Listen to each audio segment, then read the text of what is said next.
Part 3. His Conversations, Sichot Moharan. Devotion to Kod. The Rebbe once told me he would like me to become the presiding Rav in a certain community with authority to decide legal and ritual matters. I explained to him that I had all kinds of doubts and anxieties about giving halakhic rulings, and that I was extremely nervous and wary about entering this field. "What is there to be worried about?" he replied. "So long as you have someone to rely on, you don't need to be afraid at all." In other words, if I were to be confronted with a case requiring a ruling, and my inclination was to rule it kosher, so long as there was an authoritative halakhic source for me to depend on in support of my ruling, I had no need to concern myself with fears that the ruling should have been different, even if there were dissenting opinions. There were many cases of people who came to the Rebbe with serious illnesses, and he saw there was no chance they would survive. He would talk to them in a way that went directly to their hearts, saying, "What is there for you to be afraid of about dying? The world there is far more beautiful than here." The Sunday after Shabbat Nachmu 5569, 1809. We were standing with the Rebbe when a funeral procession passed in front of the windows of his house. The people in the procession were crying and wailing as people do at funerals. The Rebbe said, presumably the dead man is laughing in his heart at the way they are crying over him. When someone dies, people cry over him, as if to say, "How good if you had lived in this world even longer and suffered even more trials and torments, and then you would have had even more bitterness," I said to the Rebbe. "But surely even there he won't have relief from suffering, because he was not sufficiently righteous to escape the pain of Gehenna and the torment of the grave. If so, then he will suffer there also," the Rebbe replied. "But at least this will be the end of his pain and suffering, because once he will have gone through what he has to go through, he will enjoy the reward for whatever he did achieve in this world in the way of good deeds." I pressed the Rebbe further and said, "But surely there is such a thing as reincarnation? It could be that he will have to be reincarnated again in this world. And if so, what has he gained by dying now and leaving the troubles of this world behind?" The Rebbe replied, "If he wants, he can put up a stubborn argument there, and say that he does not want to be reincarnated again in any shape or form, so as to return to this world." One said, "However much he may not want to be reincarnated, how will it help him?" "It will most certainly help him," replied the Rebbe. "If he puts up a stubborn argument and says, 'Do whatever you want with me here down to the very last detail, only let me not have to return to Olam Hazeh, the physical world, again in any form of reincarnation, just finish everything here,' he can certainly achieve this." I pressed the Rebbe again and again on this point, asking if it can really help, and he said that it would certainly help so long as the dead man remains firm with his pleading. I took what the Rebbe said very seriously, and made a point of fixing it in my mind so as not to forget it. I hope I will be able to remember it in the world to come and to make this plea before the heavenly tribunal in order to be saved from reincarnation. No matter what might happen to me, for I do not know which path they are taking me by, it will still be better than being reincarnated and having to be exposed to the danger of this world with all its vanities. From this time on, may God bring us back to Him with perfect repentance in accordance with His desire. On the same occasion, as we were standing around him, the Rebbe asked me to read out the lesson he had given the previous winter on Shabbat, Torah reading Yitro, in the presence of our distinguished friend Reb Yitzchak Siegel, the son-in-law of the Maggid of Terhavitza. This was the lesson beginning, "There are hidden tzaddikim," in Likutei Moharan 2. I recited the entire teaching in the presence of Reb Yitzchak and the others who were there, including the Rebbe himself. After this, the Rebbe said, "Extol her, and she will exalt you. Does God have anyone else who extols and esteems the Torah so highly, and searches it as I do?" He went on to speak at some length, and with great eloquence in praise of the greatness of his teachings.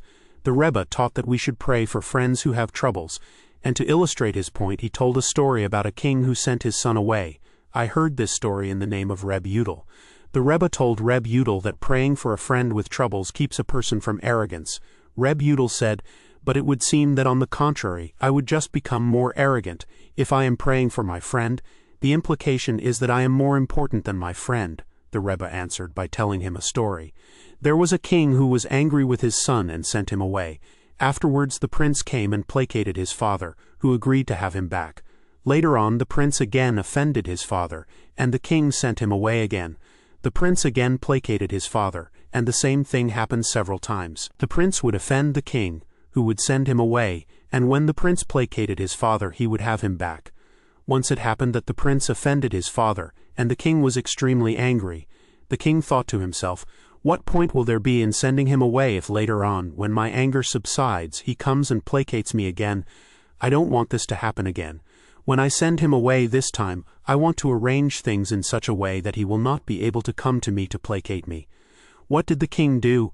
He appointed one of his ministers to act as an intermediary between himself and the prince, and he told the minister as follows, "When the prince comes along wanting to placate me, don't let him enter." The prince came several times asking to be admitted to his father in order to placate him. However, the minister would not let him enter, for those were the instructions the king had given him. This happened again and again.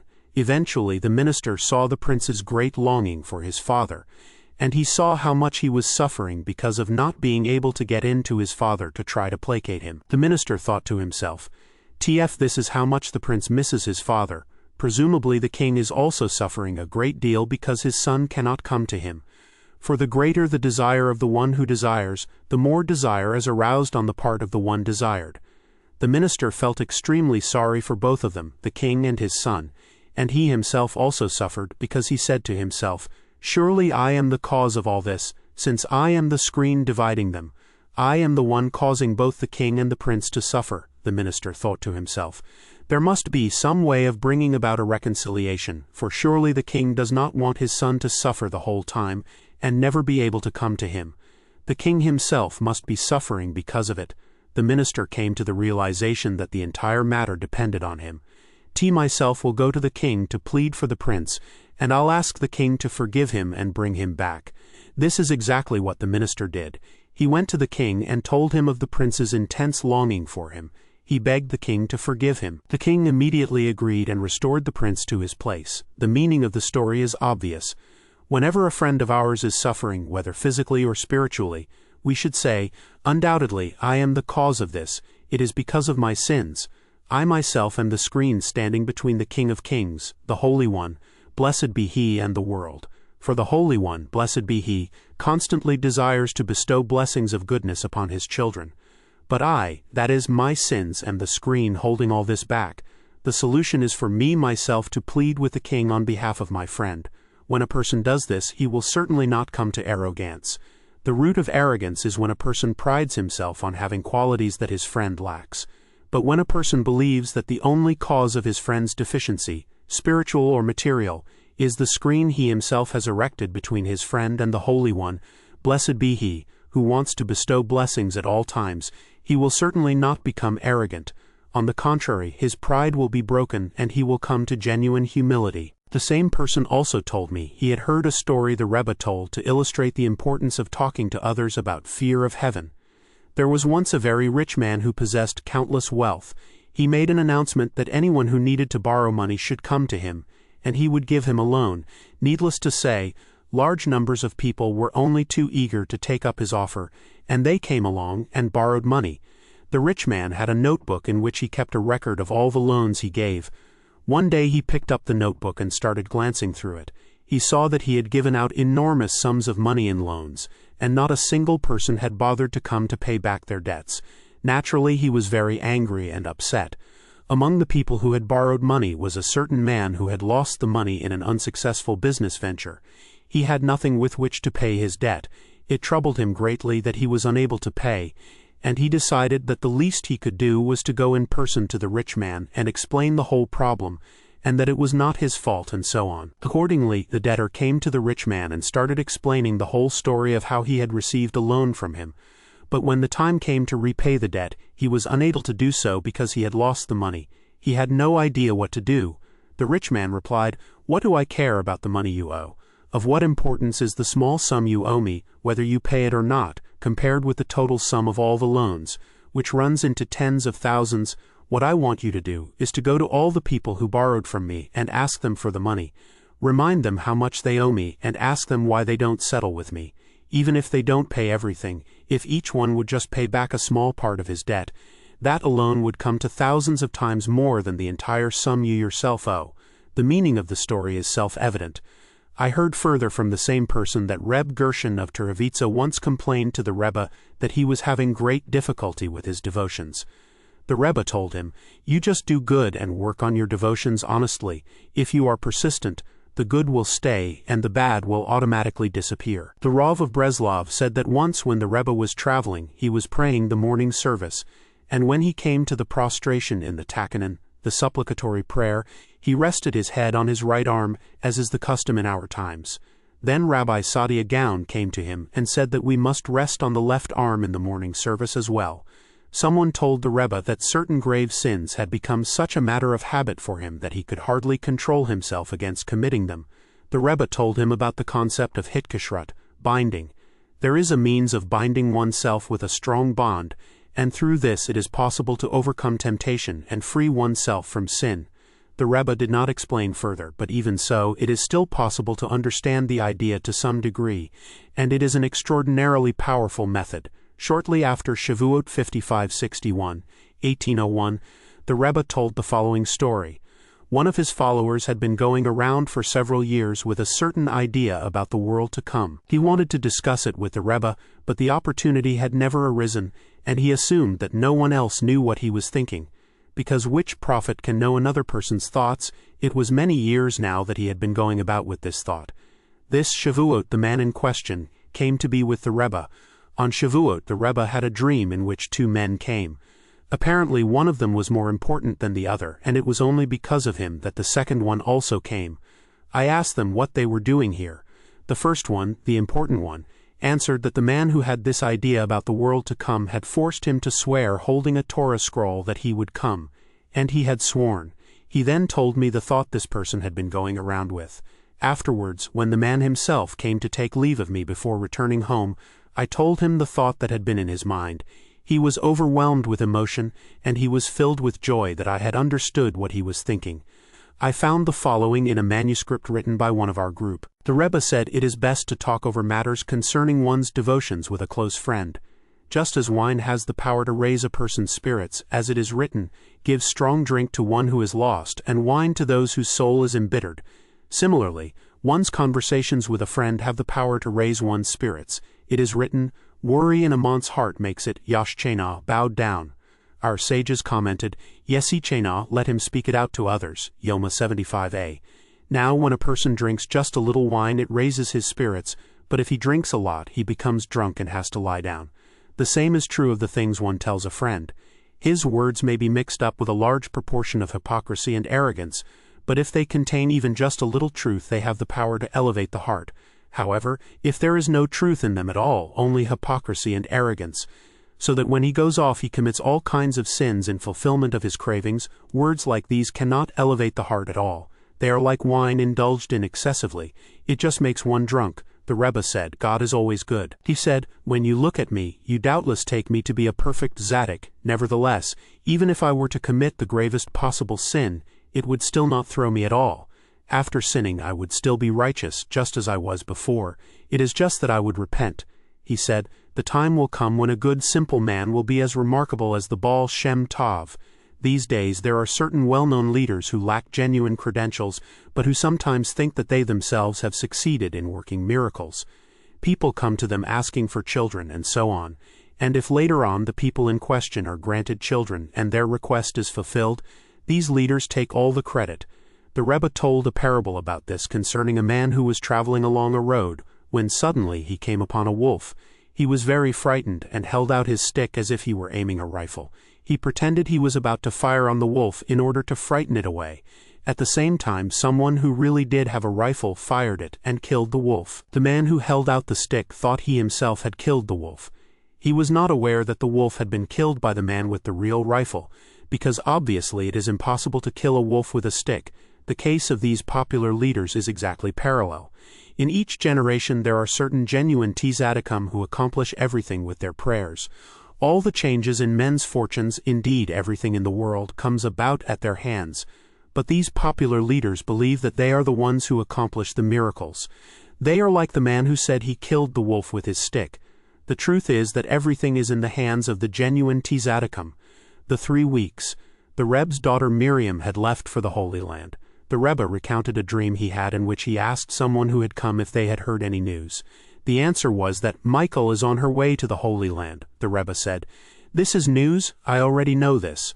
The one in the dream started blessing the Reb's daughter that she should have a peaceful passage at sea and reach the Holy Land in peace. He gave her many blessings and told the Rebbe that the news he had given also had connotations of blessings, because Mykhal consists of the opening letters of the verse, Ki Malakav Yetzav Alak, for he will command his angels for you, to guard you in all your ways.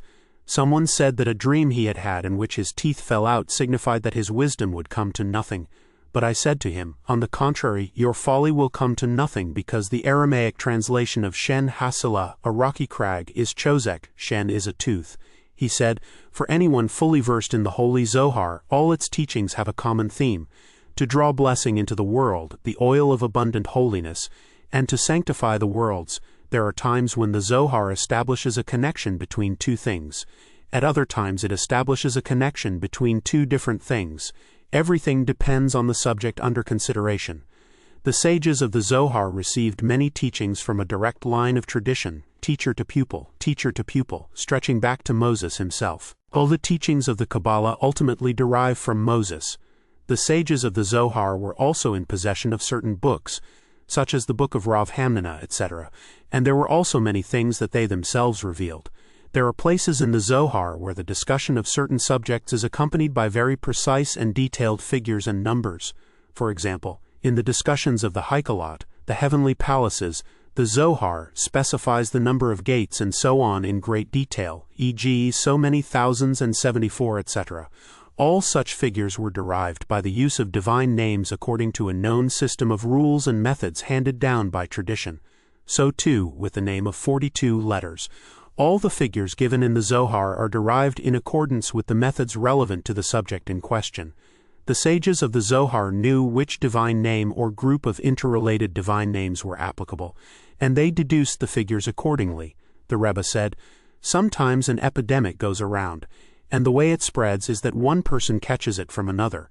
There are differences in the way such an illness starts. Sometimes a person becomes infected directly, as it were, through a heavenly decree, without catching the illness from someone who already has it.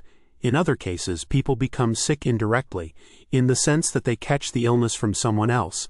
The difference is that in the case of the person who becomes infected directly, the illness manifests itself with its full array of symptoms, because each form of illness has a variety of symptoms.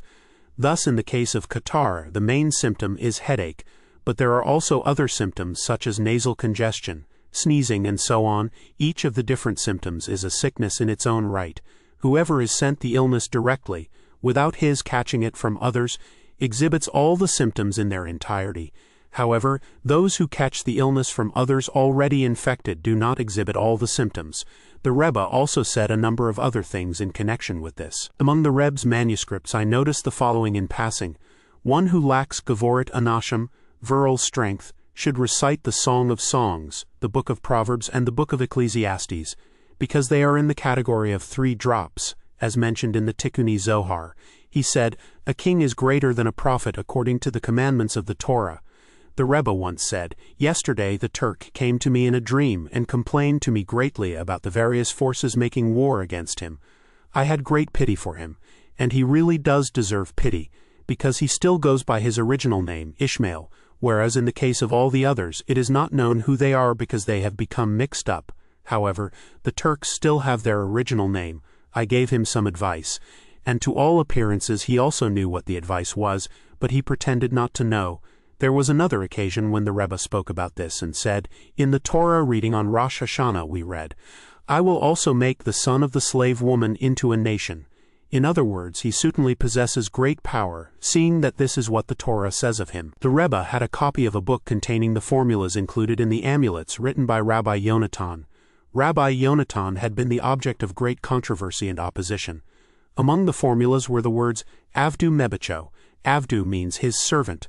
Rabbi Yonatan's opponents claimed that this formula was a reference to Avdu Mashiach, his servant, the Mashiach. The Rebbe was discussing this with us, and said that there was no proof for this. He added that if he himself were to write amulets and his opponents were to find them, they would also seize on something like this, especially the word Avdu. Undoubtedly, they would claim that his intentions were no good, and they would seize on the word Avdu, arguing that it was not a word that had any rightful place among the divine names on an amulet. The The Rebbe explained, however, that the Torah consists entirely of divine names. Now, as regards the use of divine names to invoke, petition, or pray, he said that the function of the name is to arouse the angel relevant to the purpose in question. This name is then given to the angel. Because the angel has no name, he is given a name in accordance with his mission. The Rebbe concluded that it was perfectly relevant to write, among other invocations of angels, the words Avdu Mebacho, because MBYCHO is the acronym of the verse Venoch Matzah Chain Be'eni YHVH, but Noah found favor in God's eyes. People had been telling the Rebbe all kinds of stories about various groups of people in Breslov, including, among others, some of the wealthy people there, and also a number of popular leaders.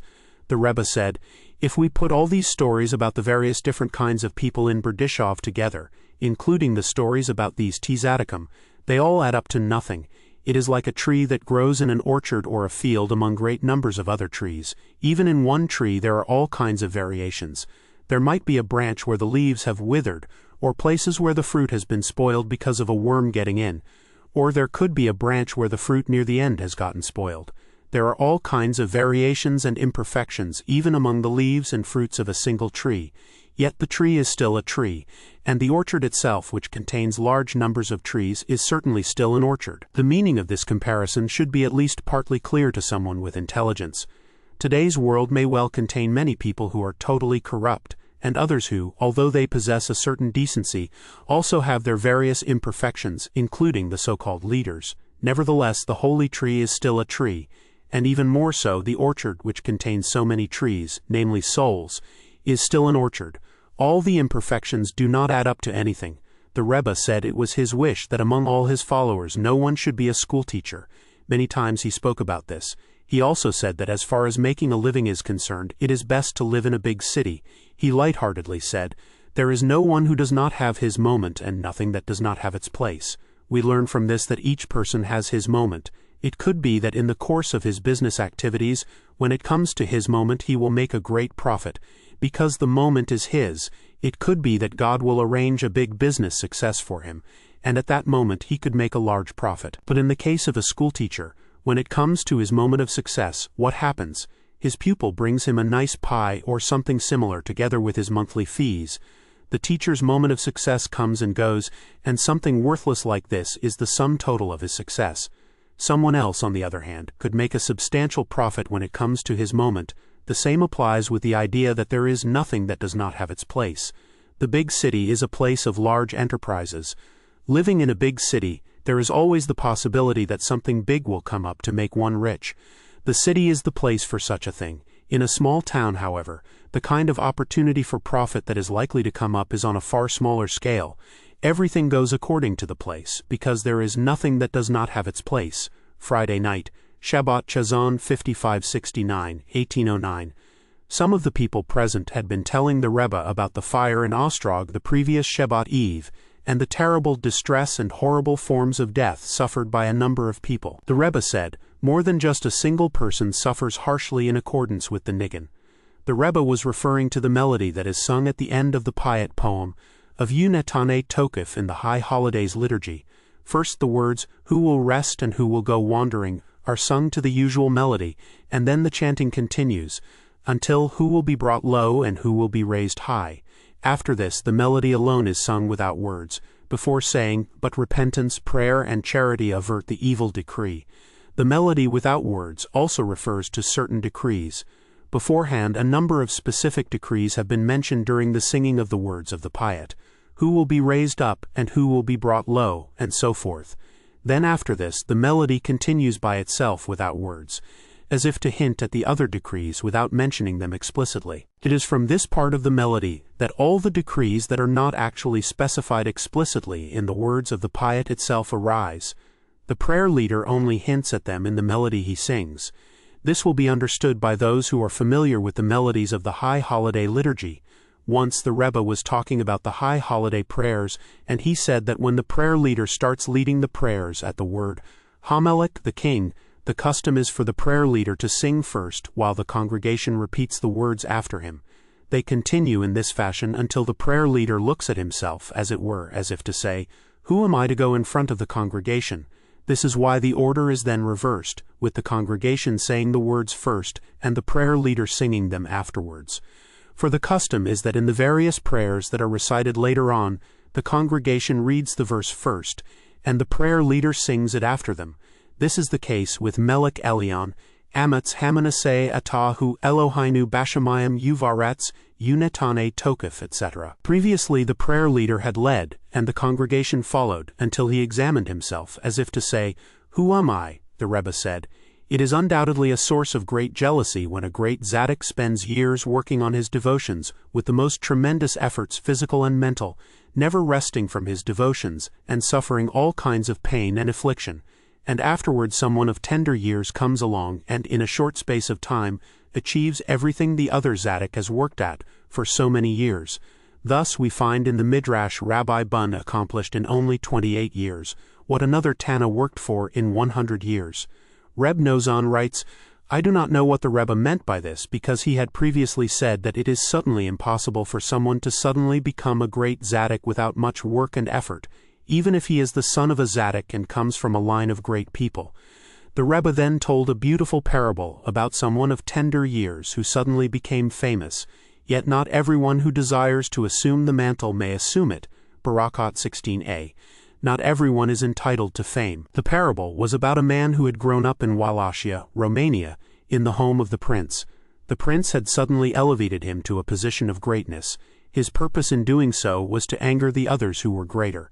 It was before Pesach. Some people had been talking to the Rebbe about a certain man who was a widower. The Rebbe said that Pharaoh was also a widower because he had been left alone without his army. For not one of them was left. From what the Rebbe said, we understood that he was revealing an illusion in the biblical text, because the first letters of the Hebrew words of the psalm, Achad Mehem Lo Natar, spell out the word alman, widower. The deeper meaning of what the Rebbe said remains a mystery, however. He said, "Nowadays the desire for money and influence is stronger than sexual desire. People want wealth and possessions, power, influence, and status. The dominance of this craving is something we can see with our own eyes. Even the most ordinary people, wage earners and the like, have money as their goal. Whatever money they earn, they send home to their wives to make a nice life, rather than squandering it on bodily pleasures as they used to in the past. This is because today the desire for money and influence is greater than sexual desire. Their love also doesn't amount to anything, i.e., the love and friendship that exist among the irreligious and among the common masses of people. Theirs is not true love. Each one is concerned only with his own interests. Any expressions of love and friendship are purely a matter of show, in order to make a good impression for ulterior motives. In actual fact, everyone is jealous of everyone else. However, the love that exists between honest, sincere, and God-fearing people, and in particular between the tzaddik and his followers, is priceless. This is true love, the very essence of love. The tzaddik's love for his followers is very, very great. He desires their true good. If he could, he would give them all the good of all the worlds. He would even like them to have the good of this world, despite the fact that the good of this world is not really very necessary, since the main good is the enduring good of the world to come. Nevertheless, the tzaddik seeks the good of his followers even in this world, and he would wish them to have all the good things of this world, beautifully decorated homes, gardens, and so on, if only to anger the wicked who have all these things. How much more does he want their spiritual good? If he knew that they recited their prayers with the proper devotion, and that God had joy from them, he would certainly be very gratified. And the love that the tzaddik's followers have for him is also very great. Their love for him is intensely powerful, and it is also true love. Among the rest of the world, however, the common masses, the wicked and the Gentiles, it may be that love and friendship are held up as being more important than anything else. Yet the truth is that they never experience genuine love. Only those who are honest and God-fearing and privileged to be close to the true tzaddik know the meaning of true love. He warned us very strongly against getting into the habit of smoking or using snuff. He spoke about this at length, saying that a religious person should avoid this habit as a waste of precious time that should be spent on Torah and prayer. Tobacco was entirely unnecessary, and smoking was of no benefit at all as far as bowel movements were concerned, as was sometimes claimed. This was certainly true in the case of anyone who was already a habitual smoker, because something to which the body was already habituated could have no positive effect at all, as is known from experience. It has been mentioned elsewhere that one should not be overly worried about his bowel movements, in the sense of trying to cleanse out the body completely before praying. The only time to go to the toilet is when one actually feels the need. Otherwise, there is no need to think about this at all. The Rebbe said of himself that even though he was in the habit of smoking, he would still never take his pipe before praying. Never in his life had he smoked before praying. As for using snuff, the Rebbe said it was very harmful and it had a negative influence on people's devotions. Once a person got into the habit of using snuff, he could not be without it even for a short time. This was a tremendous distraction to Torah study and prayer, especially if there was no snuff available. This was a well-known phenomenon among habitual snuff users. Snuff was also a very difficult habit to break. Therefore, it was much better never to get into habits like smoking and snuff using in the first place. They were totally unnecessary, they could be hazardous, and they were a distraction to one's Torah study and prayer. Among his manuscripts I found the following: TT is a positive commandment for a person to write a Torah scroll for himself. This means one should write himself a book in the Torah. All the more so he should write stam, a Torah scroll, tefillin and mezuzah. When you count the heads of the Jewish people according to their numbers, each man will give an atonement for his soul to God.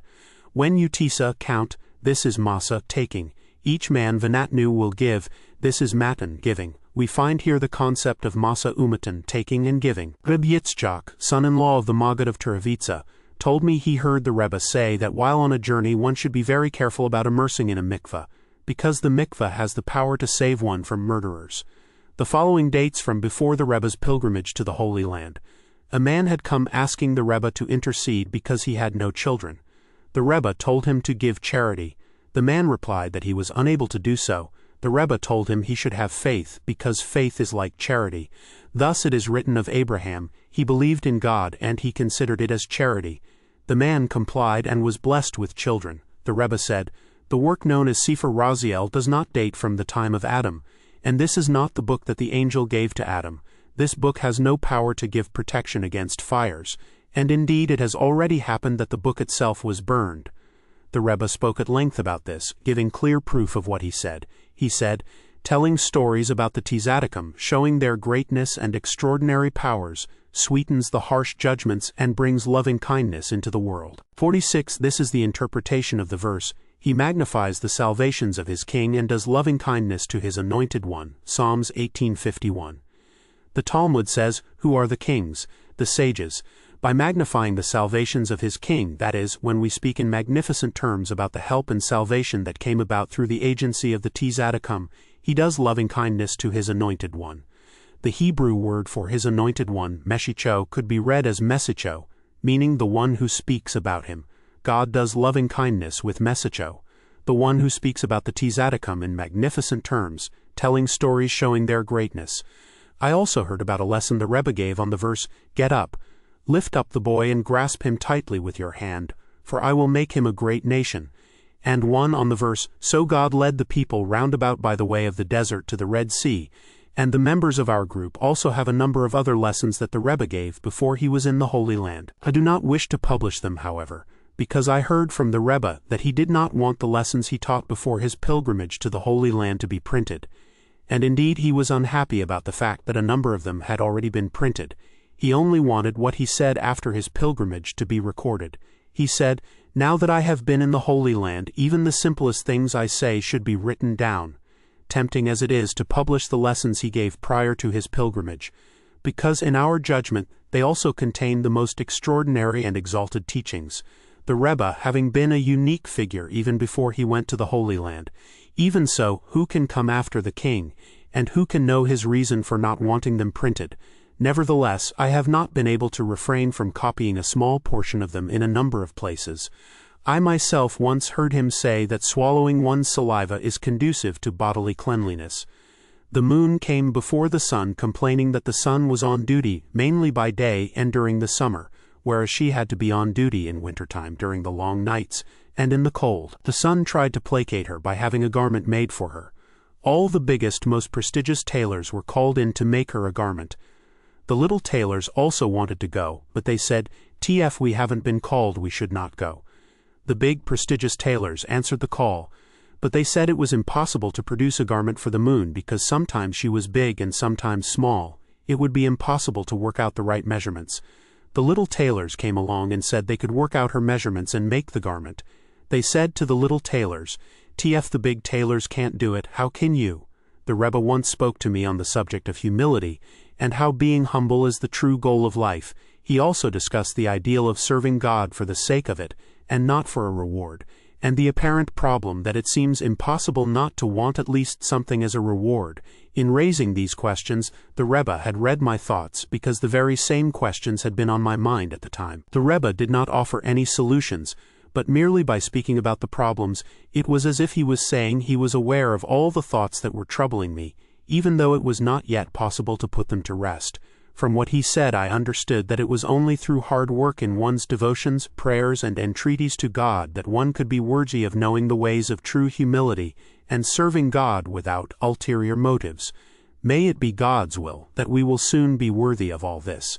It once happened that we had troubles one particular month because the moon was not visible at all, and the Kiddush Levana, the sanctification of the moon, was not recited. Afterwards, the Rebbe said that the Kiddush Levana should be recited as early in the month as possible, and that one should start trying to say it even before the first 7 days of the month had elapsed. He told us to examine the halakhic sources, and we found that the majority opinion was in favor of reciting the Kiddush Levana before the 7th of the month on the basis of the law of the Talmud. Once I delayed with the Kiddush Levana. The Rebbe told me that as soon as the moon became visible from amid the clouds, I should say the blessing over it just as it was. As soon as I saw it, he meant that I should pay no attention to unnecessary stringencies at all. As soon as the moon is visible from amid the clouds, one is duty-bound to consecrate it just as it is. I once heard the Rebbe say that the phenomenon found among Torah scholars, where each one wants to specifically bring out a new halakhic ruling, can in fact be a strong expression of the evil urge. He said, "A chapter of Psalms well said is like a drink of punch." He said, "The world to come that we can experience in this world, when God helps us sometimes, is unimaginable." He said, "The Tzaddikim are committing an error in delaying their prayers past the set time limit." These are the 300 years that the groom was a wanderer. There is a whole story about the groom, how when he came out from the bridal chamber, he wandered from house to house, and from city to city, and so on. I heard that the Rebbe told this story in the name of the elders of the Chassidic movement, apparently in the name of the saintly Rabbi Yaakov Yosef, the Maggid of Ostrog. I heard that once someone went in to the Rebbe, and the Rebbe said to him, "The guardian angels of Greece and France were with me, and they begged me to tell them which of them would be victorious. My reply to them was that whichever of them gives more support to the Jewish people will be victorious." A young boy 9 years old who was ill with a slight fever was sent by his father to the Rebbe. The Rebbe spoke with him at length and gave him wonderful guidance. The boy in question was a very fearful child. The Rebbe said to him, "Why are you afraid now? Think how afraid you'll be when they take you out to the cemetery and leave you there alone. Everyone will go off and leave you lying there among the dead. Today you are afraid to go out alone at night. What will you do then?" The Rebbe said a lot more along the same lines. He also said, "Who in the world wants to burn himself with his own hands? When you sin, it is as if you burn yourself with your very own hands, because eventually you will receive the hard and bitter punishment for sinning. Surely you care enough about yourself not to burn yourself with your own hands." The Rebbe then gave the boy a segula for his fever.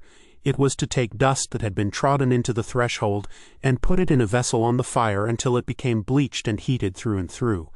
The dust was to be put on his side, and then he would be healed. The boy grew up, and the words the Rebbe had spoken to him remained inscribed on his heart. He remembers them to this day. The Rebbe also told him many other things. From this we can see the way the Rebbe would look at even a young child and seek to imbue him with the fear of heaven in order that he should begin to learn how to serve God and remember the Rebbe's words even when he was grown up. Thus it is written, "Educate a child in the way he should go, and even when he grows old he will not depart from it."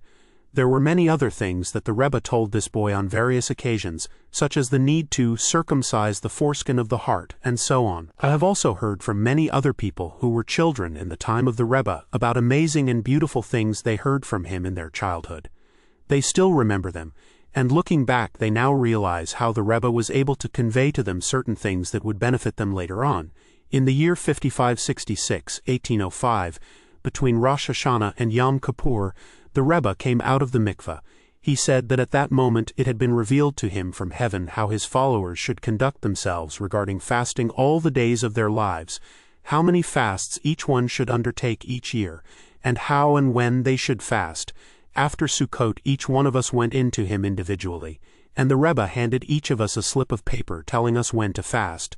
The Rebbe had with him a sheet on which a number of things were written in his own handwriting. I do not know what was on it, however, because he did not let anyone see what was actually written there. It was only when I sat with him, waiting to receive the slip with my own personal scheme of fasts, that I saw him sitting at the table with a written sheet in front of him. He sat there thinking and examining what was on the sheet at great length. It took a great deal of energy on his part before he eventually spoke, and told me which days of the year I had to fast. He told me to write them on a piece of paper in order not to forget them. He gave me a strong warning to remember them, and not to lose my slip. He gave us instructions that the time when we were formally to take upon ourselves the fasts he had prescribed was to be on Rosh Hashanah, prior to his giving his Torah lesson while he was preparing himself. This was to be the moment we were to make our formal undertaking to carry out these fasts in the coming year. Furthermore, anyone who was not with him on Rosh Hashanah was not to fast at all. Exactly the same happened when the Rebbe prescribed the fasts for his other followers. They all told me how he had sat there with the sheet. He sat and sat wearing the most awesome expression for what seemed a whole hour before finally telling each one the scheme of fasts he was to undertake. From what the Rebbe said, we understood that these fasts were something very precious. They were devotions on the most exalted of levels. Happy are we that we were worthy of taking them upon ourselves. We followed these fasts for 2 years. Then, when the Rebbe came back from Lemberg, he told us not to fast at all. He said, anyone who does not come to me for Rosh Hashanah should certainly not fast at all. And whoever does spend Rosh Hashanah with me certainly has no need to fast at all. After having had Rosh Hashanah with me, he then said, you do not feel what is being done with you at all. First I told you to fast. Then afterwards I told you not to fast. In other words, this in itself should have given us a little understanding of his greatness. The fact of his giving us instructions to fast on specific days during the year, with each one having his own personal scheme of fast days, was in itself undoubtedly a great achievement. It was something unheard of in previous times that someone should be able to tell each person the scheme of fasts he should follow all through his life in the minutest detail. Yet as great as this was, the Rebbe later achieved an even higher level. Because of the heights he attained thereafter, there was no longer any need for us to observe even the fasts he had revealed to us previously. Anyone with a brain in his head should be able to understand a little of the Rebbe's greatness through this. Less than the days on which I was to fast were the 3rd and 19th of Tevet, the 2nd and 16th of Iyar, the 9th and 11th of Sivan, and the 22nd of Adar, greater than he said that if one of the dates he gave us fell on a Shabbat or any other day, when fasting is not permitted, the fast was to be postponed to the following day. The Rebbe told me to be especially careful about the mitzvah of Maser, the charity tithe, during the months I had to fast, and to make every possible effort with it. I also spoke to him about this mitzvah after he exempted me from the fasts, and he told me that I should still make every effort to observe it scrupulously. I was to do this throughout the year, only in these months even more so. When the Rebbe gave his followers the slips with their scheme of fasts, one of them said to him, "This is not what we would have expected. We would have thought you would tell us to fast many times a year. But now we find that the fasts you are prescribing are very few indeed." The Rebbe replied, "Did not Elisha say to Naaman, 'Wash and be purified'?" Yet Naaman did not want to believe that he could be cured through something so simple, and he said, "Are not Amana and Pharpar, the rivers of Damascus, better? May I not wash in them and be purified?" It was only when his servant said to him, "My father, if the prophet had told you to do something big, wouldn't you have done it? How much more so when he says to you, 'Wash and be purified,' that Naaman listened and immersed in the Jordan 7 times, and his flesh was restored, and he was purified. You are the same. You believe that in order for you to be healed I have to prescribe onerous devotions. You do not have faith that through something simple that I tell you to do, you can be completely healed spiritually.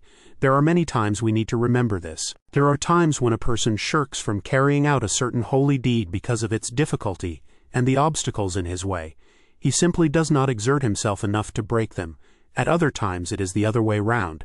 He holds back from the task because it is too easy. He looks at it as something so simple that he cannot believe that the very life of his soul could depend on something so insignificant. Yet the truth is that we should be as scrupulous about a simple mitzvah as a serious one, because she is far from measuring her path in life. Whatever you are able to do with your strength, do it. For basically, the way the evil one connives against people and puts obstacles in their way is by creating mental barriers. Sometimes a person gets it into his mind that doing a certain thing will be very burdensome for him, and this is how the evil one tries to hold him back. Other times the evil one makes him take such a light view of the matter, and view it as so insignificant, that it does not occur to him that the very life of his soul depends on it. All this comes only to hold him back, God forbid, and there are times when this is greater than any real obstacle, but one who goes with simplicity will go securely. One should pay no attention whatsoever to obstacles or distractions. Whatever you are able to do with your strength, do it. The Rebbe once spoke about how people have all kinds of questions about the Tzaddikim, especially about himself, for people had many questions about him. Speaking in a light vein, he said, "Surely it is the very questions people ask about us that give us our livelihood and wealth. The Tzaddikim occupy themselves with Torah for its own sake. Their wealth and livelihood come only through questions. Our sages raised a question about the verse, 'Length of days is in her right hand, in her left hand wealth and honor.' They asked how it can be that length of days is found in the Torah's right hand but not wealth and honor. The answer they gave is that if length of days is to be found there, how much more so must wealth and honor be found? We see from this that through the very asking of the question itself, wealth and honor are drawn to the Tzaddikim. The Tzaddikim go to the right hand, in the sense that they pursue the Torah for its own sake. Were it not for the fact that our sages asked this very question, there would have been no wealth or honor for the Tzaddikim, in accordance with the apparent meaning of the verse, which seems to imply that in her right hand there is only length of days. Yet through the very question they asked, how can it be that length of days is found there, but not wealth and honor? Wealth and honor were indeed drawn to the Tzaddikim. Thus it is that the sages answered, how much more so must there be wealth and honor? The inference is that the Tzaddikim have their livelihood through the questions themselves, because essentially it is through questions that the Tzaddikim have wealth and honor, even though the Rebbe said the above in a light-hearted vein, in the form of what is called in Yiddish a vertel. In actual fact, there is much more to it. The Rebbe's words contain great profundity and deep mystical meanings. Everything he said, even his light-hearted remarks, contain mystical meanings with an awesome degree of profundity. Even a simple person with a little intelligence can understand something of the awesome illusions they contain. The Rebbe once told a story of how the Baal Shem Tov had on one occasion said a vertel, and in the world of Atzilut, they smiled. In other words, the Baal Shem Tov brought joy even to the world of emanation, so much so that they smiled at his vertel. Once the people with the Rebbe were talking about pride. The Rebbe said, "Why do you need to talk about pride? Take me. I do not have any pride." In other words, how could it occur to you that you have anything to be proud about, considering that even I do not have any pride? For the Rebbe had already boasted that he was able to say of himself that he was devoid of pride. To be able to say this was the ultimate in true humility, as we find in the case of Moses, who wrote of himself. But the man Moses was very humble. Similarly, we find in the Talmud, Rabbi Yosef said, "Do not say humility has departed from the world, for I am still here." He greatly approved of those who were worthy of seeing him in a dream. Even in his lifetime, he said that among his followers there were some to whom he appeared in a dream in the form of a very old man. He also said that if we were the kind of good Jews he wanted us to be, we would be able to hear very great and awesome things from him in a dream. The main thing was not to forget what we saw and heard in a dream, because there are times when one sees and hears something in a dream but afterwards forgets it. This is because the thing he dreamed is snatched away and taken from him upon awakening. The Rebbe told people not to worry at all about trying to achieve total cleanliness as regards bowel movements. He said not to concern oneself with this at all. He quoted prominent doctors as saying it is better for physical health if one is a little constipated. This is despite the fact that earlier authorities were always saying it was necessary to be loose. Similarly, in all cases of illness they always used to recommend opening the bowels. But later research has led to the opposite conclusion, that it is better for physical health if one is a little constipated, particularly in cases of illness. The Rebbe quoted these doctors as saying that even having bowel movements once every 24 hours was less than ideal, It was better to have bowel movements not more than once in 2 days.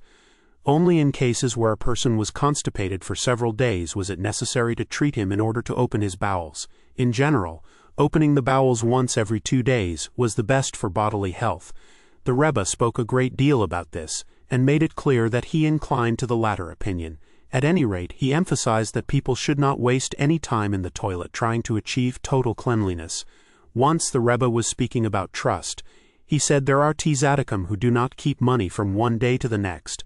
Stories about this are told of quite a few of the great tzaddikim in earlier times, such as the Baal Shem Tov, the holy Rabbi Elimelech of Lijensk, and others. Each day they would distribute all the money they had in hand, and they never kept money with them from one day to the next.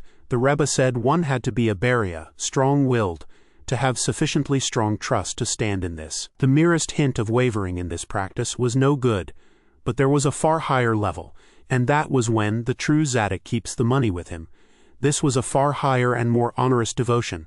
The Rebbe himself did not follow the other practice, and he repeated several times that this one was far more difficult and onerous. He gave us conclusive proof that the patriarchs used to keep money with them. For Abraham, Isaac, and Jacob were all exceptionally wealthy. As soon as Jacob came to Shechem, he immediately purchased a tract of land. From where did he have so much money? The same is true of Abraham when he bought the cave of Machpelah. It is clear from other passages in the Torah and from Midrashim that they kept money in hand. The Rebbe said that this devotion is more exalted and onerous, and is practiced by the greatest of the true tzaddikim, who are on a higher level. Nevertheless, the Rebbe spoke with us at length about the first practice, emphasizing the great merit of giving away one's money to charity each day or spending it on basic necessities, leaving none over from one day to the next. For simple people who want to grow spiritually and follow the ways of the tzaddikim, this first practice is certainly good. The Rebbe spoke very highly about it, and dwelled on the subject at length. It was evident that he very much wanted to help us to come to this holy pathway and achieve such a degree of trust in God that we would never leave money from one day to the next. Prior to this, the Rebbe had said that he wanted very much that we should have a sure source of income. To have trust is certainly very good, but it is also very good when one has a steady income as a base. Then, instead of working on developing his trust, he can work on a different area of devotion. A person without a steady income is always anxious about his financial situation, and he has to work constantly to strengthen his trust. Instead of this, he could be working on a different area of devotion. Understand this. Nevertheless, the Rebbe said that the main thing is trust. Only trust, he said. I don't know how people who receive can ask God not to let us need the gifts of flesh and blood, grace after meals, seeing as their entire livelihood comes from what they receive from others. Implicit in his remark is the idea that one has to work on himself and use his intelligence to know how to receive money, and indeed rely on what he receives for his entire livelihood, yet not be a receiver at all, and not depend on the gifts of other human beings in any way whatsoever, God forbid. We must ask God to bring us to achieve the insight and understanding necessary for this, so as not to depend on the gifts of other human beings. Someone told me that the Rebbe once said the opposition one has is actually of great benefit to him, because it helps him to grow and blossom. When a seed is planted in the ground, if the soil was completely solid, it would be impossible for the seed to grow and develop into a tree. The earth has to part a little in order to make room for the tree to grow. In the same way, the divisions created by the opposition one faces give him room to grow and blossom. Man is unique in his greatness. The Rebbe said, when a man goes like this with his hands, a movement like this takes place in all the worlds. And when he goes like that with his hands, a movement like that takes place in all the worlds. He said, if they turned a man inside out, they would see that thousands upon thousands of worlds depend on every single sinew of his body. Once I was speaking with him about the confusion and depression I experienced when trying to carry out certain mitzvah, such as washing the hands before bread. All kinds of doubts would come into my mind about whether I had adequately fulfilled my obligation. I have already told you, the Rebbe replied. You shouldn't pay any attention to such thoughts at all. I spoke to him a great deal about these problems, and told him that the very fact that I knew I shouldn't pay attention to such thoughts was itself a source of anxiety. He said, don't start thinking at all. This is a remarkable piece of advice that applies in all areas of life. It so often happens that people are overwhelmed with confusing thoughts, and the more they try to put them out of their minds, the more insistent the thoughts become. The best approach is not to start dwelling on them at all. One should ignore them completely, and simply do his part and carry on with what he is doing. Once the Rebbe was speaking about gekreiselt payat, side locks that are curled. He did not reveal anything explicitly about this, but I did understand certain hints from what he said. I now remember that there was a discussion at the time about the verse, "His locks are curls," and he said that this is the same concept. He said, when you are making a great effort to pray properly, but you still find you can't, the only thing to do is to say the words in the simplest and most literal way possible, even if it means you say them without the least vitality or enthusiasm. Great, mighty, awesome God, Shemoneh Esrei. Just say the words. Carry on like this for a bit. You will probably find that you then experience a great arousal, and you can carry on with genuine enthusiasm, all through saying the words simply. This is why ordinary people who want to pray with inner concentration should avoid hurrying their prayers, because they often experience several different moods in one and the same prayer, now rising and now falling. They may start off with a great effort to concentrate, only to find that afterwards their mind goes off in all directions. When this happens, they should say the words in the simplest manner possible. Great, mighty, awesome God. Their enthusiasm will often return.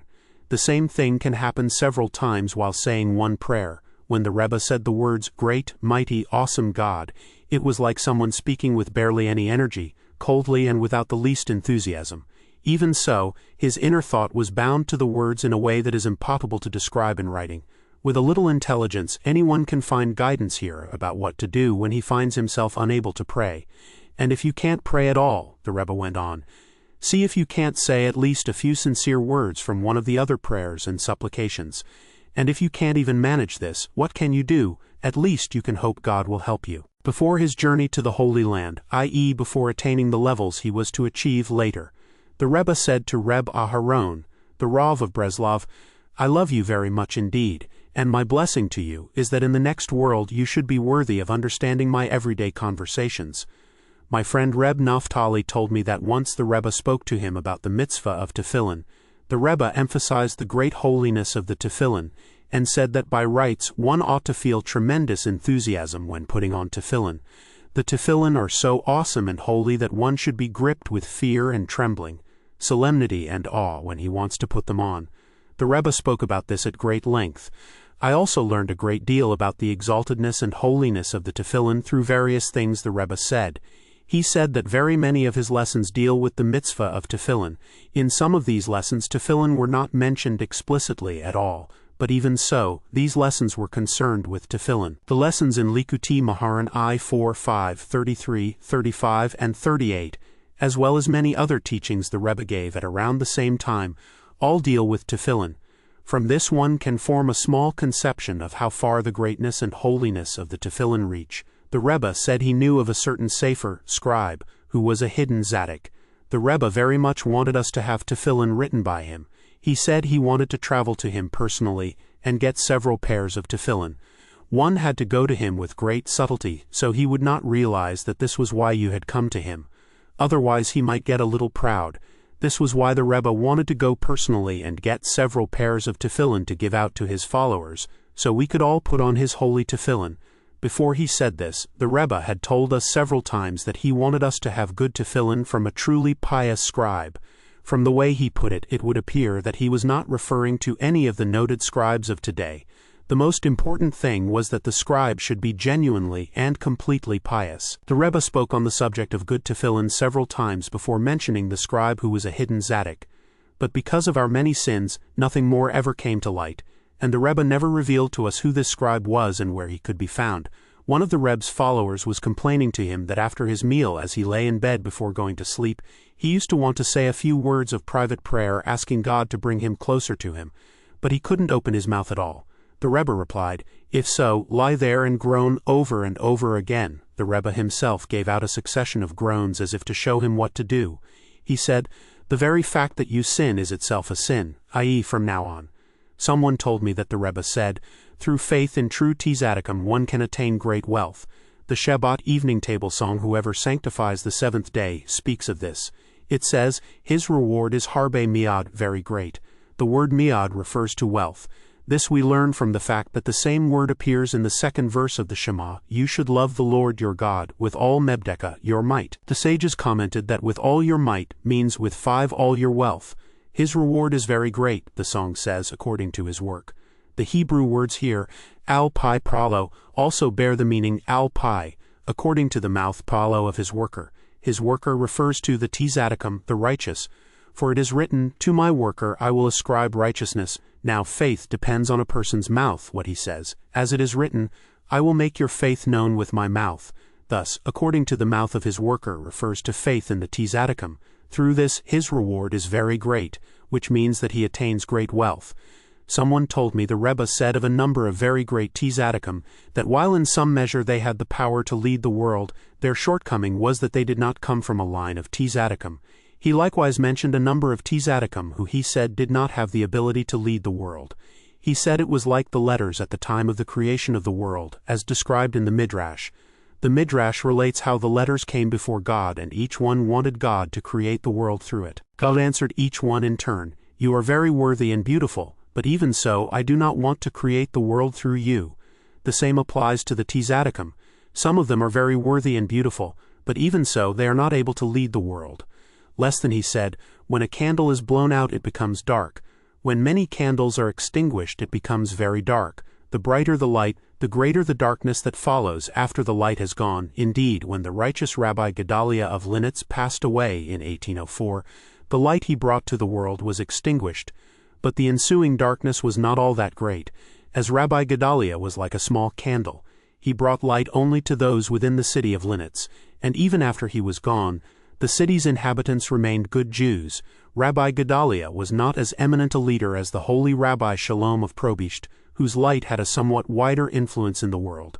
When Rabbi Shalom died in 1803, the darkness it brought was much greater. It was not for nothing that I was ill for 3 days after Rabbi Shalom's death.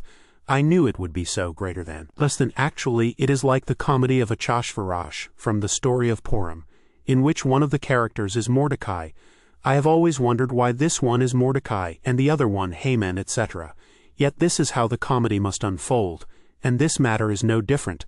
Understand this, greater than, less than the Rebbe also added, it is like taking a monkey and dressing him in pants and other clothing just like a man.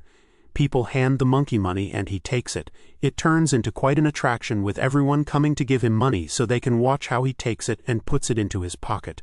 What happens afterwards?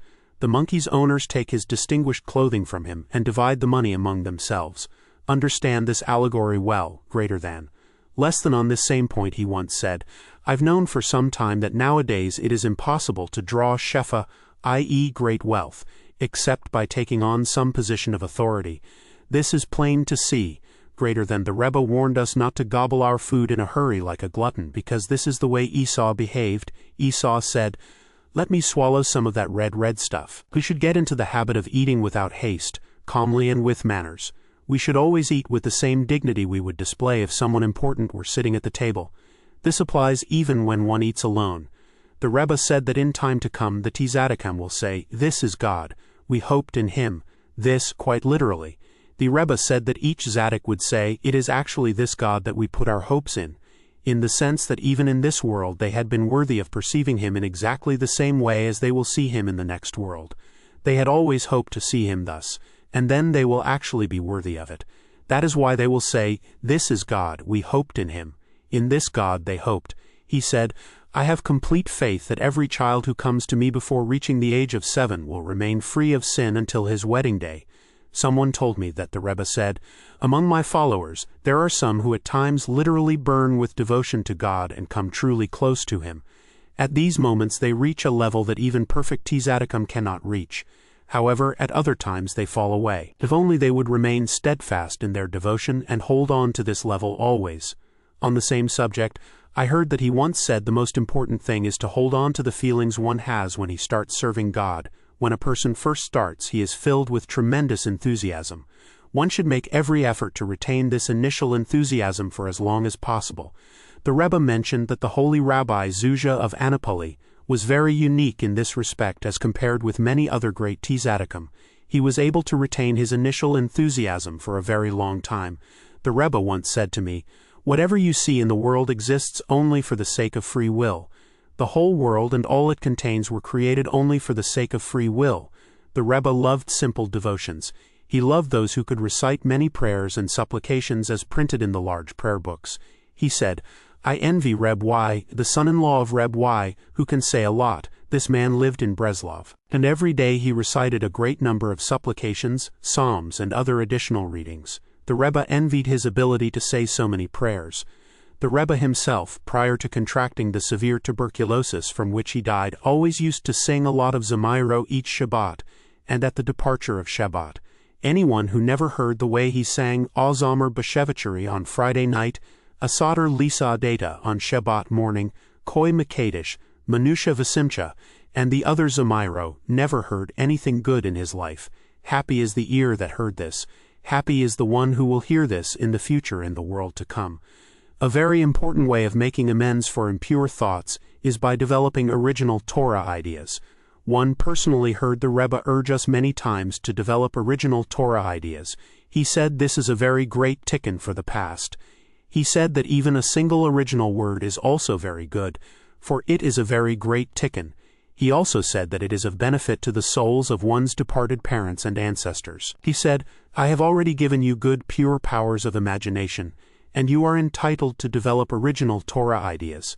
And he said, "With your powers of imagination you can grasp what I myself can grasp through wisdom."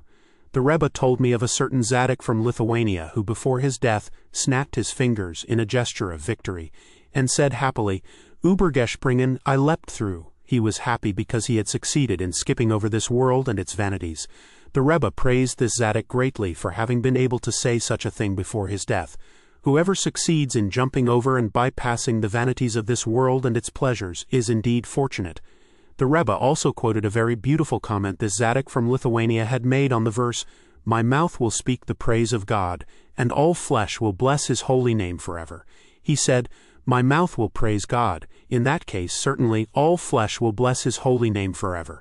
This Tzaddik was very humble and lowly in his own eyes. His point was, if a lowly creature like myself is able to speak the praise of God, then certainly all flesh, all other creatures, have the right to bless his holy name, for they can't be worse than I am. My mouth will praise God. If so, then suddenly, all flesh will bless his holy name forever. Once I was standing before the Rebbe while they were getting his coat ready for the winter. They were sewing in a lining of rabbit skins. He said to me that every time a person wears a nice new article of clothing, something changes inside him. When he changes his clothes, his face changes as well. One may be the greatest of sages. He may be a person of outstanding wealth for whom clothing is not such a matter of importance. Even if he is a king, even so, each time he wears new clothes, something inevitably changes in him. His face and his movements change as a result. I heard him say, if ever the Baal Shem Tov's clothes were not sewn properly because of faulty tailoring, he would give instructions to make a pidyon, a redemption for him. The Rebbe had a coat that was gray-colored. Once when he was wearing it one Shabbat night, he said, "Tiyim dust and ashes." The Hebrew word for ashes, epher, also means gray. There was a man with the Rebbe who had been trying to study Kabbalistic works, but he did not possess the necessary purity. The Rebbe told him not to learn the Kabbalah, and commented to him that the word Kabbalah has the same gematria as Nof, one guilty of sexual sin. Someone else told me that the Rebbe was speaking to a certain man who was complaining that he had no heart. That is, his heart was not in his prayers and devotions. The Rebbe told him the reason was because he was learning Kabbalah. For Nof, he who sins with a woman lacks heart, and Kabbalah has the same gematria as Nof. All this applies to someone who is not fit for the study of Kabbalah. However, there were several people whom the Rebbe himself told to study Kabbalah. One should pray to God to guide him on the true path, and help him know whether he should study it or not. A number of leading Torah figures have made calculations of the time of the coming of Mashiach. In our own period, a number of people have made specific claims about when Mashiach would come. The same has happened in previous generations. The Rebbe disagreed completely. He said that any date people gave for the coming of Mashiach would certainly not be the date he would come. There are passages in the Holy Zohar and elsewhere cursing all who make such calculations. For the Son of David will come only when no one is paying attention. At the moment, people are saying Mashiach will come in the year 5600, and they claim that the Zohar contains allusions to this. The truth is that he will definitely not come then. He may come before 5600 or he may come after. But in 5600 itself he will certainly not come. There is no doubt about this, seeing as people are expecting him then. One thing is certain, any date someone gives on the basis of calculations as the date of his coming will quite definitely not be when he comes. The Mashiach will indeed come quickly and without delay in our days, but it will be when no one is paying any attention whatsoever. No one would have dreamed that this would be when he would come, and suddenly he will come speedily in our days. Amen. Once the people with the Rebbe were talking about the worry of making a living. He told them off and said, "Why worry about making a living? Aren't bread and pickles good food?" He said, "On a fast day it is good to say the portion of Torah dealing with sacrifices." Once the Rebbe was speaking to me about ridding oneself of the universal desire, i.e. sexual desire. As usual, the Rebbe poured scorn on this desire. He said, "I always find it hard to understand why the sages said it should be in his eyes as if a demon were forcing him. Who is forcing you? In other words, if a person wants to conquer this desire completely, no one will stop him. Understand this." The Rebbe had been speaking about how the followers of the Zadok should attend to all his needs and do everything for him. He said this is alluded to in the verse in the Psalms, "Zadok righteous is God in all his ways, and Chassid loving in all his deeds." When is it that the Zadok has God in all his ways? In fulfillment of the idea, know him in all your ways. When is the Zadok able to fulfill this idea and have God in all his ways?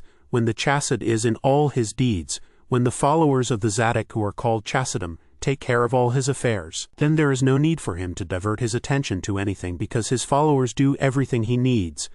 Bestow your mercy on those who know you, jealous and avenging God.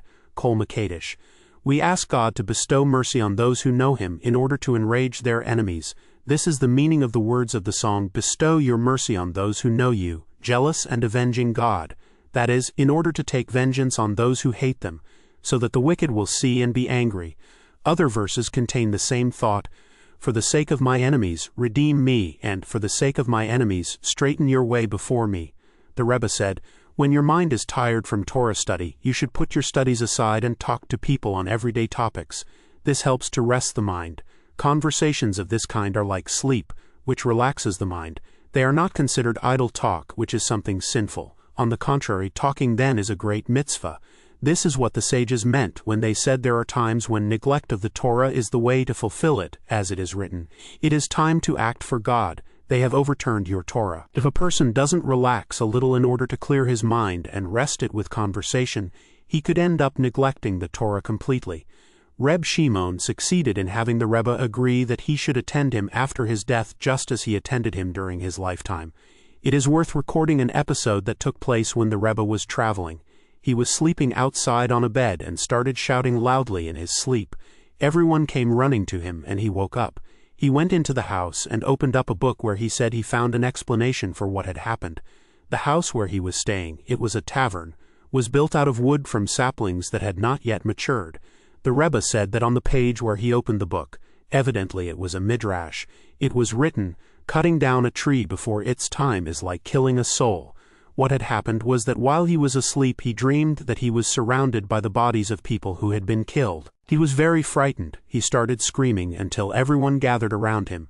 He also said one should be very careful about which bed to sleep on, and he told a story of how his mother had once been with him on a journey, and they had been given 2 beds to sleep on.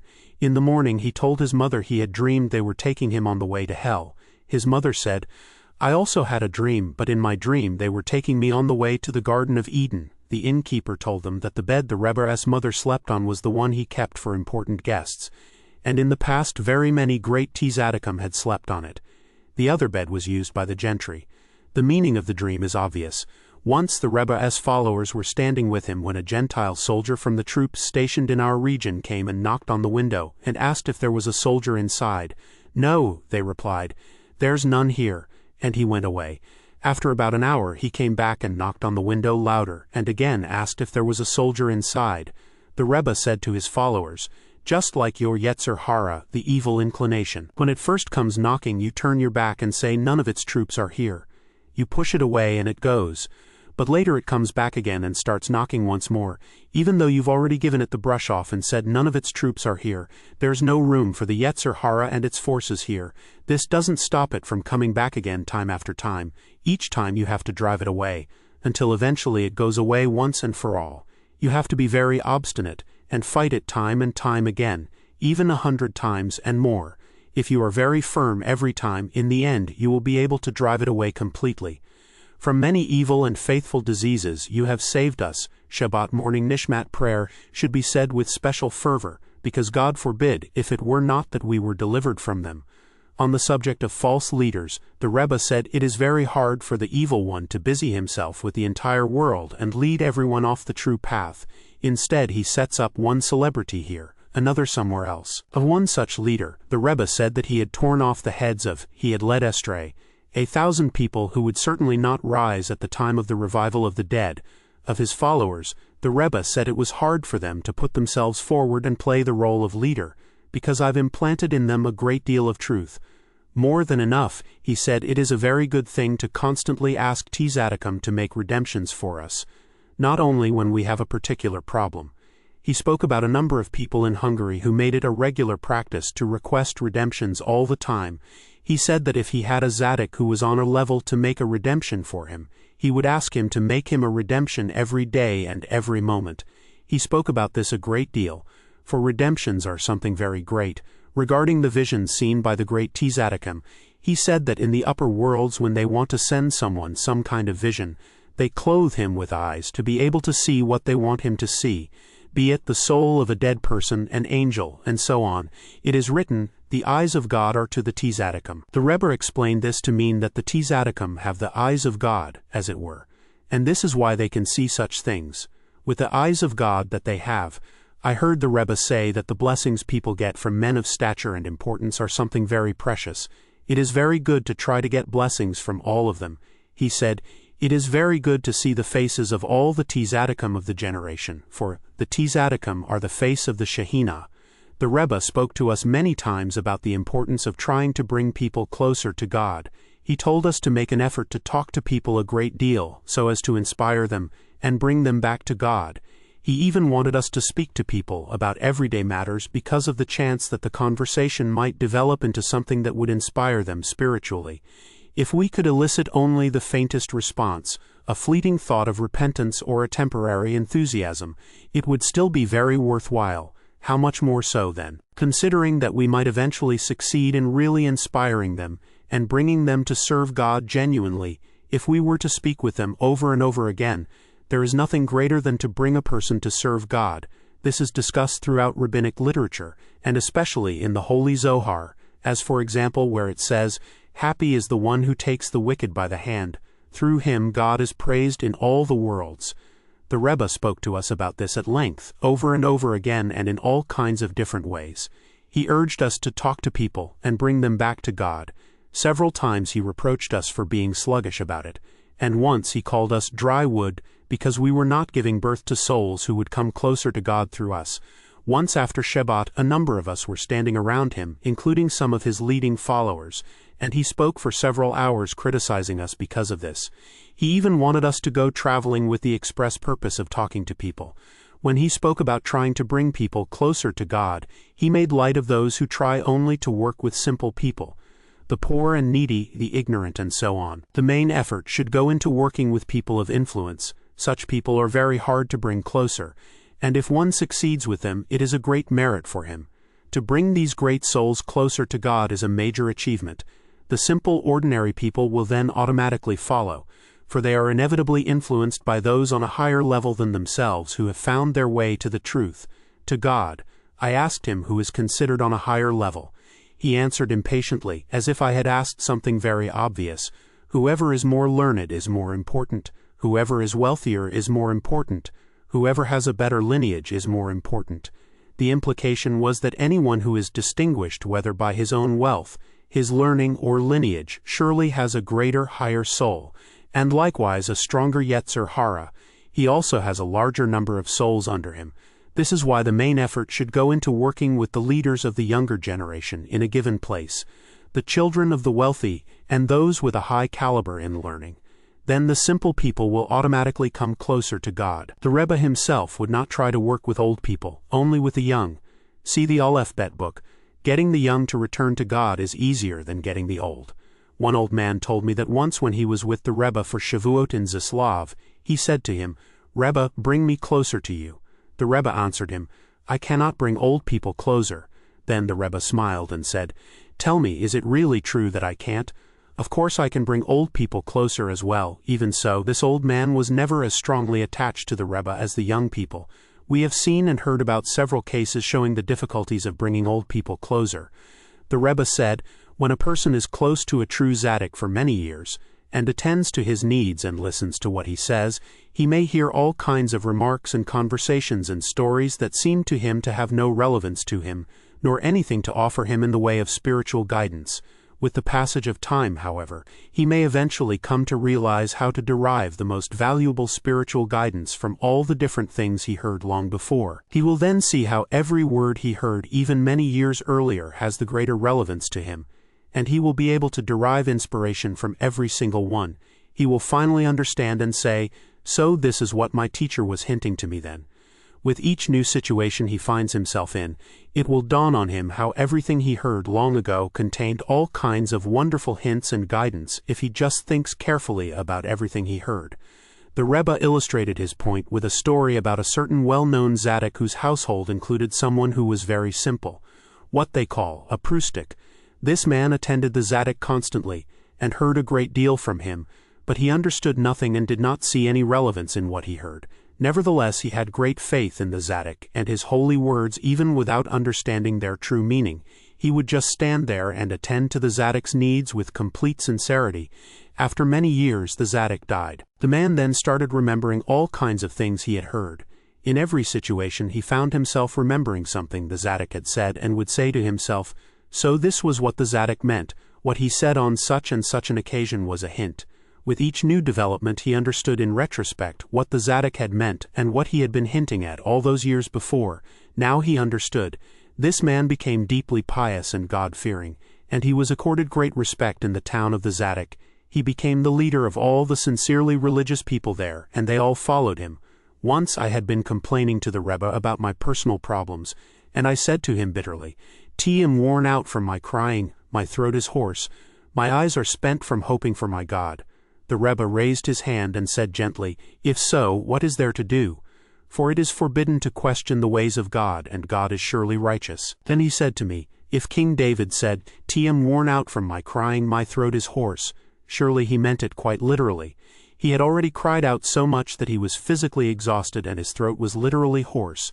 But you, thank God, still have your strength." On the subject of wars between nations and needless bloodshed, the Rebbe said, "Many of the misguided follies that people in previous eras believed in, such as primitive cults like child sacrifice to Molech and so on, have now disappeared.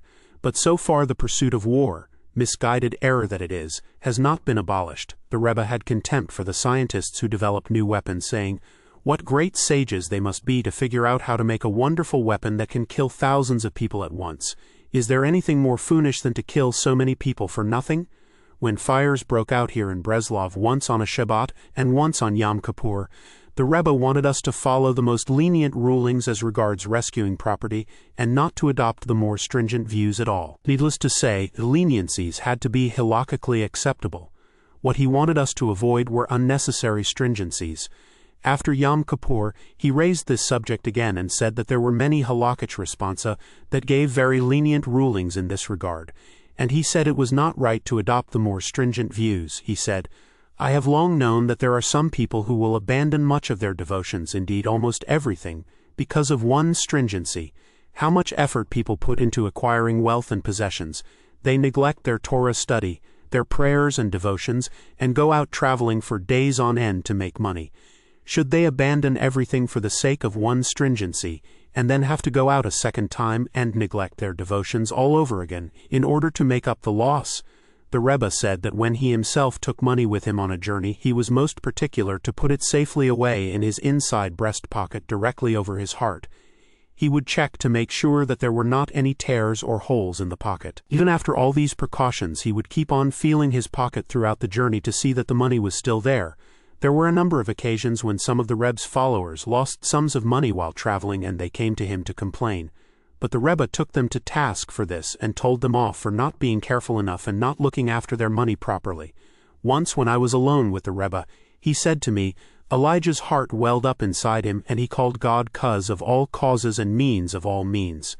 The Rebbe added in Yiddish, he is der Weigenish, the path, but I do not know exactly what he meant.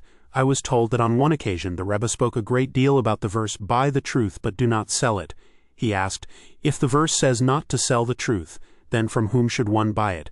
Is it logical that the verse should say first, buy the truth, and then say, but do not sell it? If the verse says that no one should sell the truth, then from whom should one buy it? He spoke about this at length, but I did not hear what he said. Someone told me that the Rebbe said, when one repeats a lie twice it becomes the truth. That is, it becomes like the truth for the person who repeats it, by virtue of his having repeated it twice. He also said, sometimes a person lies in bed making up untruths about his friend. He imagines his friend spoke against him or deliberately wronged him in some way. He starts to get agitated and angry with his friend. Before long, he is burning with anger against him, all for no reason because he himself imagined it all. In actual fact, his friend is quite innocent. Once he spoke about why at times the true tzaddikim are unable to accomplish what they want with their prayers, for there are times when he listens, and times when he does not listen. People often get depressed, especially when praying, because of various doubts and worries that come into their minds about something they think they did wrong, or because of their sins. In this connection, the Rebbe told me a story about the Baal Shem Tov. Once the Baal Shem Tov stood up to pray, but he found it impossible to pray because he was disturbed by his thoughts. He was worrying about the fact that he used to light his pipe with a candle made of forbidden fat, which apparently meant that he was guilty of transgressing the prohibition of forbidden fat. Because of this he could not pray. The more he wanted to pray and to push this thought out of his mind, the more impossible he found it. Each time he kept worrying that he had transgressed the prohibition of forbidden fat. It was impossible for him to even begin to pray. What did the Baal Shem Tov do? He jumped up and made an oath that he would always light his pipe with a candle made of forbidden fat, and so he did, for it is a well-known fact that the Baal Shem Tov used to light his pipe with a candle made of forbidden fat. Less than I heard the Rebbe say, but what you don't know is that a chassid who has fallen away is worse than an apostate. He said these during a conversation we had when I visited him in Medvedevka. We were discussing a certain known friend of mine, and I remarked that the Rebbe had done this man a favor by drawing him closer, as my friend would have surely fallen away, God forbid. He's not yet overcome this, the Rebbe said, and unfortunately this is eventually what did happen. Rabbi Nachman then concluded with the above, greater than. Once I spoke to the Rebbe about the chassid from Amsterdam, a well-known figure in Brody, who had made a pilgrimage to the Holy Land. I saw him in Kremenetz after his return from Israel, and I told the Rebbe I heard him say that he had already slain his Yetzer Hara. What need is there to talk about his slaying the Yetzer Hara, the Rebbe retorted, seeing as he fasted as much as he did. The chassid from Amsterdam fasted a great deal. I heard from my father-in-law that he fasted from Shabbat to Shabbat 106 times in succession. I heard that once they discussed with the Rebbe how Rabbi Levi Yitzchak, the Rav of Berdishov, did not want to go to the mikveh on the morning of Shavuot until he was shown the chariot that Ezekiel saw. This surprised people greatly. And why should this be so amazing in your eyes? The Rebbe retorted. Was not Ezekiel also a human being? There were other occasions when the Rebbe used extravagant terms in praise of Rabbi Levi Yitzchak. I heard the Rebbe say of him that were it not for the fact that he lived in Berdishov, his devotions would have taken him to the level of the Maggid of Mezrich, and according to another version, to that of the Baal Shem Tov. I also heard from one of the Rebbe's closest followers that the Rebbe said to him shortly after Rabbi Levi Yitzchak's death that he was unique in his generation. Once they were telling the Rebbe about a certain Zaddik who had said of the Maggid of Mezrich that with his every glance he saw all 7 shepherds. The Rebbe said, about the Maggid one can believe everything. This is not the place to go into the other things the Rebbe said in praise of the Maggid, many of which were in any case forgotten. Needless to say, the Rebbe also spoke in extravagant terms about the holy levels achieved by the Baal Shem Tov. Once the Rebbe spoke of how the leader must be very holy and separated from the world just like Moses. On the same occasion he said that in recent times the Baal Shem Tov had been like this. Reb Naftali told me that once the Rebbe had been discussing how Rashi and the Bali Tosafot were mostly buried in France. The Rebbe said, and as for us, we have the privilege of having the Baal Shem Tov buried in our region. On that occasion he said that the Baal Shem Tov was the master of thousands and tens of thousands of worlds, And once Reb Naphtali heard him say, "It is to us that the verse refers when it says, 'The fruit of the land will be for excellence and beauty.'" There was another occasion when the Rebbe spoke in praise of the achievements of the holy Rabbi Pinchas of Koretz. He said that there was a period when Rabbi Pinchas was the outstanding tzaddik of his generation. And once the Rebbe said, "Happy are the eyes that saw Rabbi Pinchas." Once a follower of a certain tzaddik spent a Shabbat in Breslov. The Rebbe was not there at the time. When the Rebbe came home, they told him about the man's visit, and the Rebbe asked if they had shown him the appropriate respect, even though this man was not so noted in the world at large. The Rebbe then said, "For a pious man like this, all the honor in the world would still be insufficient. Of this it is written, 'He honors those who fear God.'" Of Rabbi Yaakov Yosef of Polanoy, the Rebbe also spoke in the highest terms. He said, "Even though the Toldot and his other works are all very holy and wonderful, as everyone knows, the true holiness of the level the saintly Rabbi Yaakov Yosef actually reached in his own life is far higher than is apparent from his books." Similarly, when he saw the Noam Elimelech, he was very surprised, and said that the personal holiness achieved by Rabbi Elimelech was far higher than was apparent from this book. The Rebbe also spoke in the highest terms about the holiness of Rabbi Elimelech's brother Rabbi Zuzha. Among the other Tzaddikim whom the Rebbe praised greatly were Rabbi Michel of Zilachov, Rabbi Avraham Kalisker, Rabbi Menachem Mendel of Vitebsk, Rabbi Nahum of Chernobyl, 116 Rabbi Shalom of Probisht 117, and the other disciples of the Maggid, as well as their disciples, such as the Rav of Neskiz, the Rav of Alek, the Rav of Koznitz, and the Rav of Lance and Lublin. There were also many other Tzaddikim that he praised. About each one he had something different to say, each according to his level and significance. There is no need to mention the praises he had for the Tzaddikim who were descended from the Baal Shem Tov, such as Rabbi Aharon of Tentiev, Rabbi Ephraim of Sudilkov, and Rabbi Barak of Medzibaz. This is not the place to go into the details of what the Rebbe said about each tzaddik, most of which has in any case been forgotten. Sophistication is nothing. The main thing is what is in your heart and your practical actions. Your heart should constantly be filled with desire and yearning to serve God. You should constantly long for the time you will serve God properly. This is something very great. You should pray about this all the time, and in your own language. Day after day and year after year, you should constantly long and pray for God to draw you closer to serving Him. And you should carry out practical deeds to the maximum of your ability. Through this you will certainly come closer to serving God. He said to me, "Don't you know what God wants? God loves a Geprigilton mention, a well-baked person." They were discussing a leading rabbi who learned 119 pages of Talmud each day. I cannot remember if they said he learned 119 pages each day, or reviewed 119 pages each day. The Rebbe commented, "This is Mia a little." It was said of the Baal Shem Tov that he learned all the names for all the remedies in each of the 70 languages from the biblical section enumerating the 24 impure birds. I seem to remember that the Rebbe also said this of the Baal Shem Tov. I heard once from the Rebbe's holy mouth about Moharan nightmares. May God save us. He said, "The kelipot of the wasted seed of a person go to her, Lilith." And this causes the Moharan. We once heard him say that the greatest of all religious devotions is still easier than the efforts involved in making a living and acquiring worldly possessions. We see for ourselves how much effort a merchant puts into traveling to a fair or a market in time for market day. As soon as Shabbat ends, he has to start getting busy. First, he must find a wagon. Then he has to expend a lot of energy hurriedly loading his wares onto the wagon.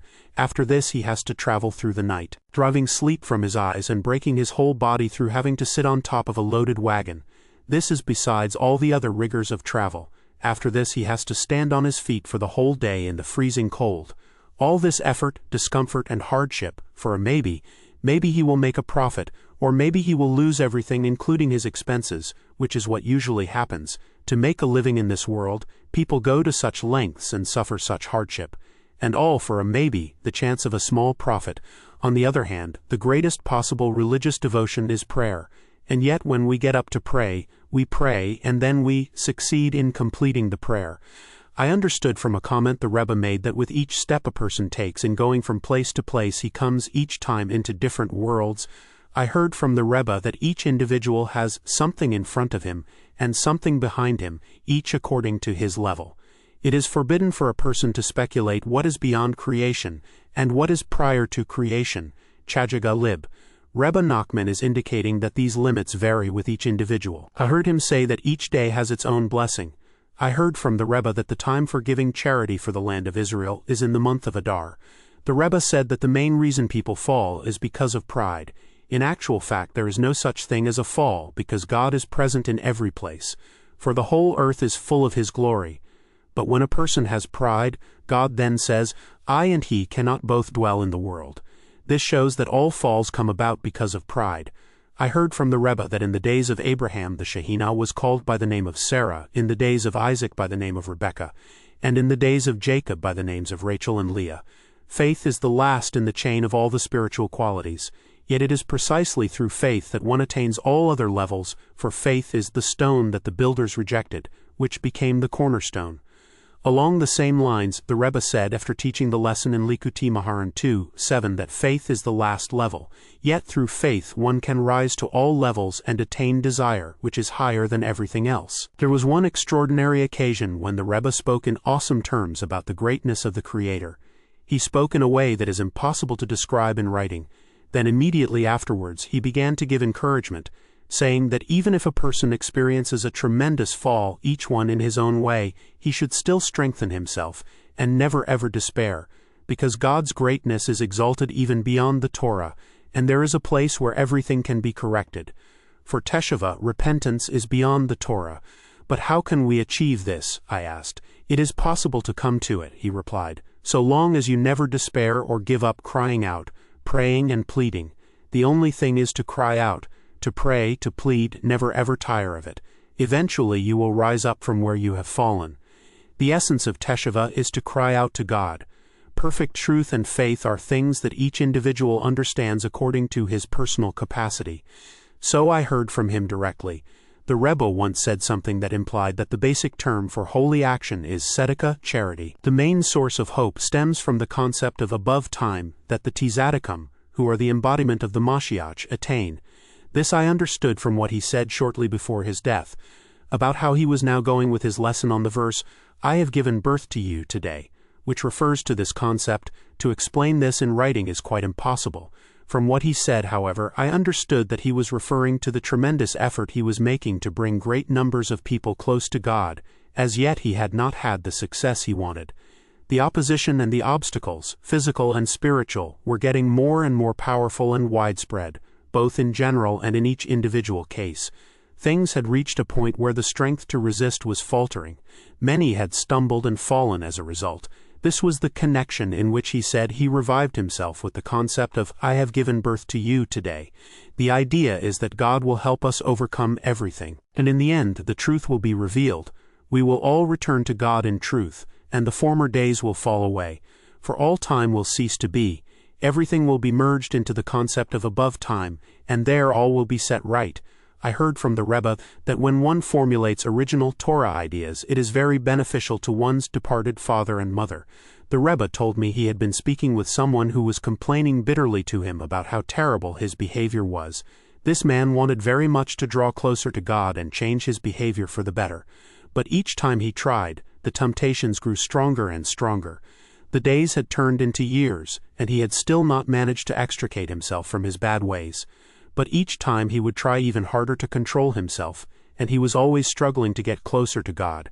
As the man complained how terribly he behaved, the Rebbe answered with great wisdom, saying in a tone of sincerity and simplicity, Then I have no one to speak to because everything is totally bad. At this the man got excited and said to the Rebbe, But I do try to fight back at times and get closer to what I should be as a Jew. Only the slightest bit, answered the Rebbe. He then told the man to make it a practice to go with the teaching of a Zamra. I understood the Rebbe to mean that this was precisely how he revived this man. He had already fallen so low in his own estimation that it was not possible to revive him with anything. It was only when the Rebbe told him that he was totally bad that he was startled and became excited. It was then that he started feeling a little of the holiness of the good points still inside him. Then the Rebbe told him to go with the lesson of a Zamra. There were young people who complained bitterly to the Rebbe about their lack of success in trying to sanctify themselves and serve God properly. I once heard the Rebbe say that he had advice that could certainly help.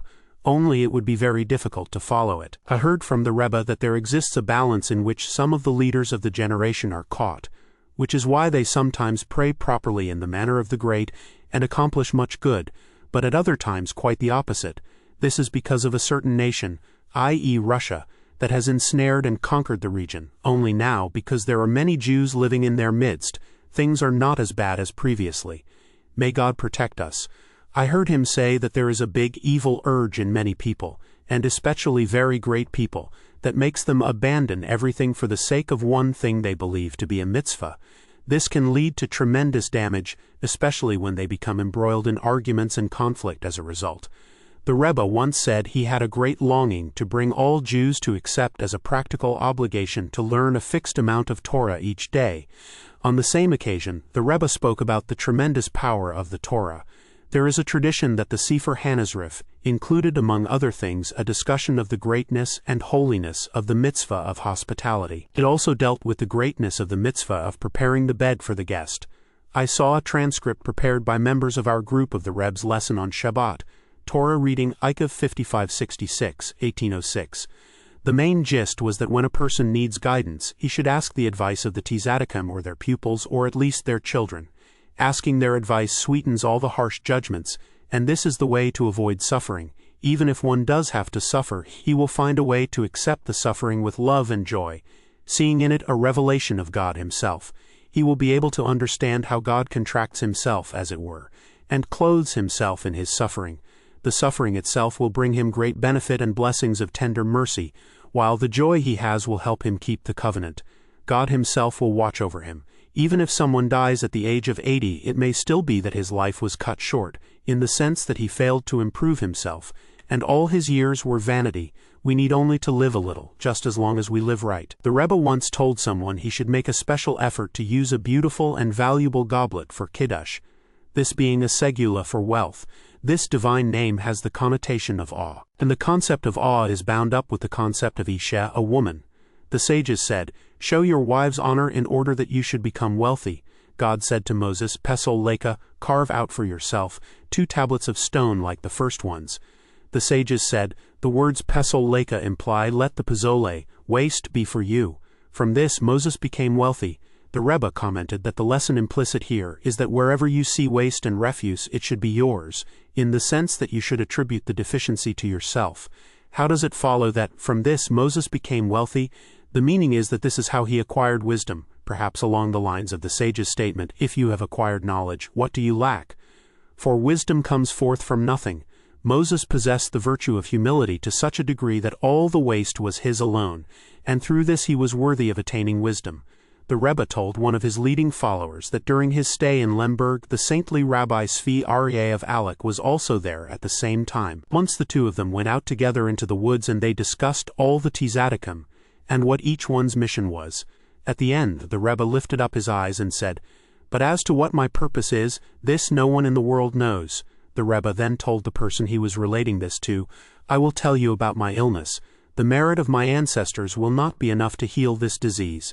There is only one thing I have a little trust in, that I have helped improve a number of people." The man replied, "This is true, for I know that Reb Nozan will certainly be a Zaddik." "You can go further," the Rebbe answered. "I'm telling you that he already is a Zaddik." Someone told me that the man who was Rabbi Tzvi Aryeh's attendant at the time told him that when Rabbi Tzvi Aryeh returned home after this journey into the woods, he said, "I saw him, the Rebbe, several years ago when he was in my house. Even then I had absolutely no understanding of him.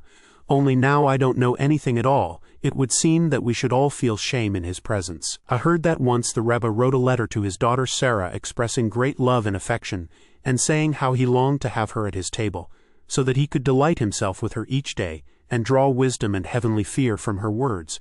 "You are like a myrtle in the wilderness that has no one to appreciate its beautiful scent."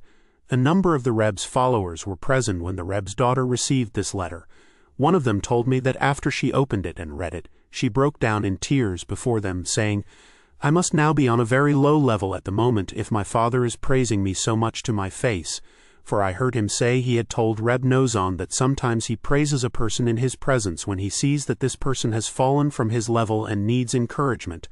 I also heard that the Rebbe said, My children, i.e. his daughters, have Ruach HaKodesh, which is close to prophecy, and I'm not talking about Sarah at all. On the subject of the Reb's offspring, many volumes would not be enough to record even a portion of their greatness, saintliness, piety, purity, and deep humility, not to speak of the inner root of their holiness, which we cannot comprehend at all.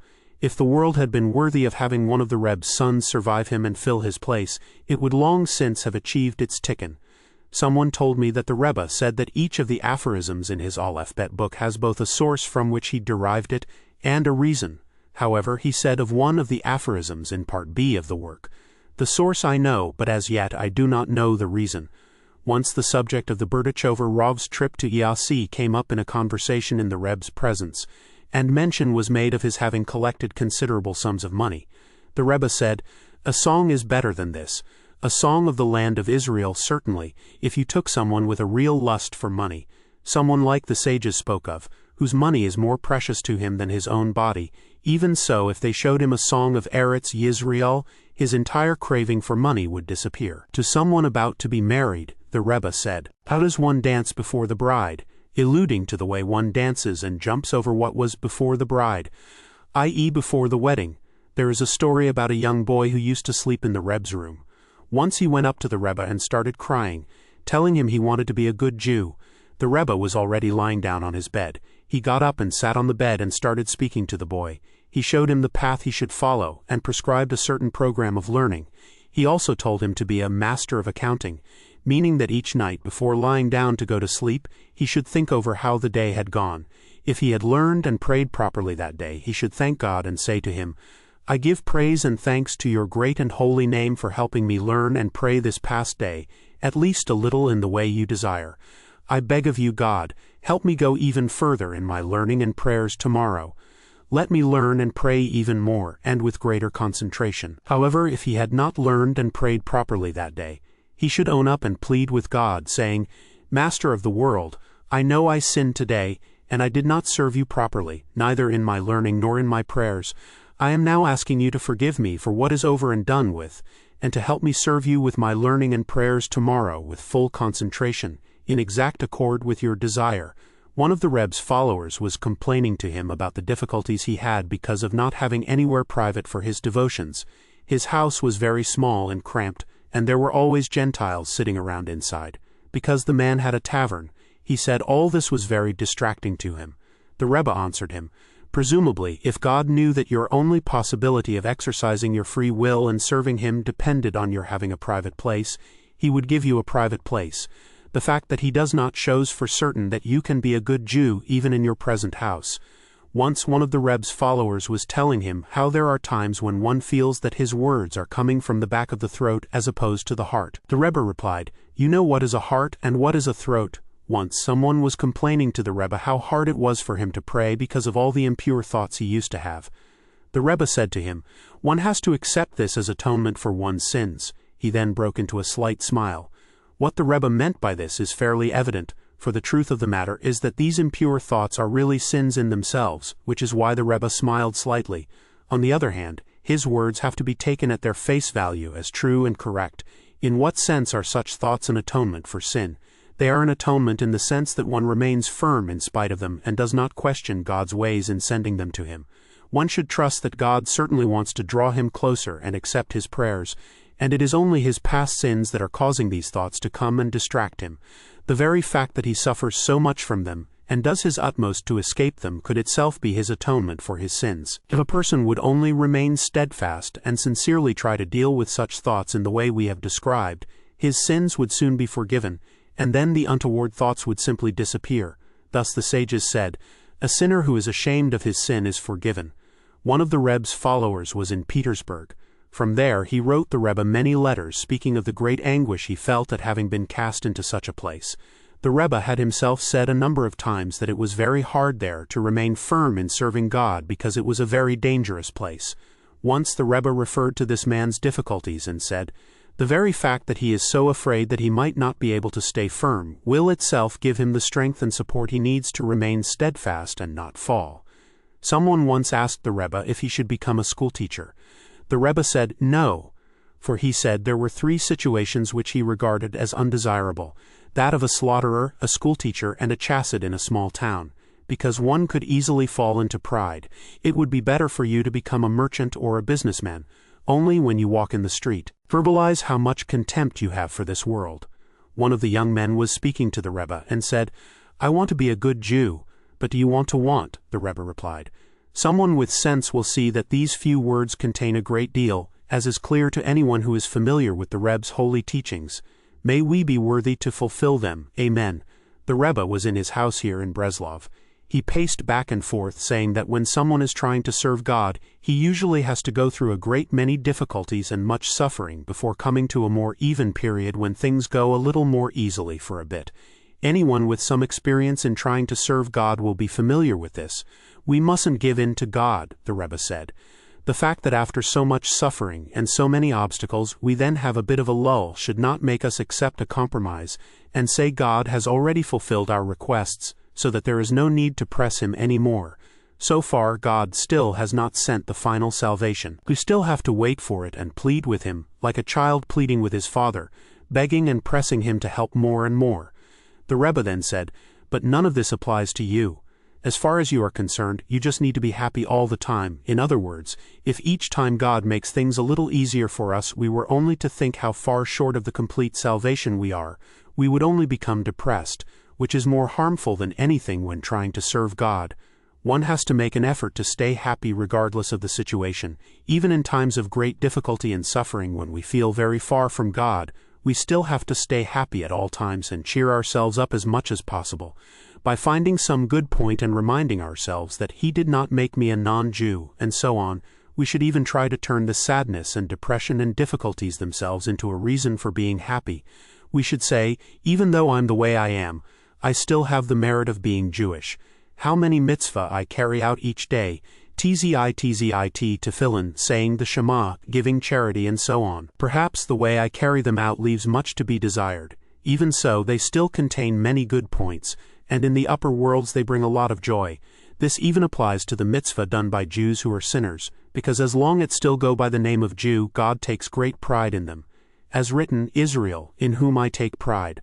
Throughout the Rebbe's works you will find mountains of dictates and all kinds of ways to keep constantly happy no matter what the situation. Usually the only way is with light-heartedness and laughter. Depression is the worst thing of all, and once it gets a hold it is harder to break than anything else. It is also more damaging than anything else. The essential reason people are far from God is simply because of depression. This is why it is so necessary to try one's utmost to be happy, even when under great pressure, materially or spiritually. Even when things are at their worst, one should still have unfaltering trust in God, remembering that in the end God will never abandon him. One should try to be as happy as possible. And this certainly applies when God sends a little respite from the pressures and suffering and things become easier for a while. Then one should be happier than ever. Understand this well, because the Rebbe's words are very deep, and the profoundest way to understand them is by taking them completely literally and following their simple meaning. It may appear that by saying we should always be happy, the Rebbe contradicted his earlier statement about not giving in to God. But you and I and people like us need to bear in mind constantly that we should always be happy.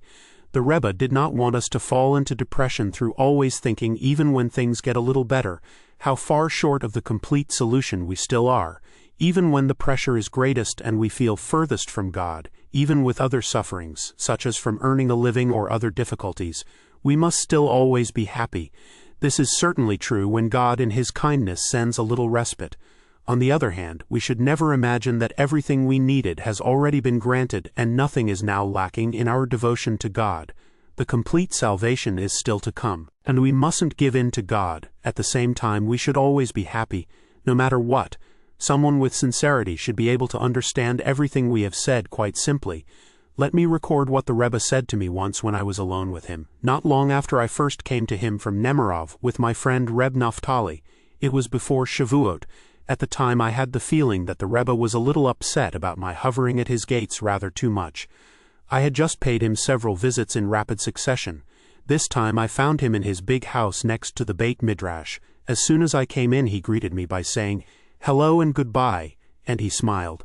He remained seated where he had been by the door leading outside by the old Beit Midrash, and then he started speaking to me and comforting me greatly, saying, "How do you know what God Almighty wants to make of you? Today you are this, and afterwards you will be. What is going to be done with you will be."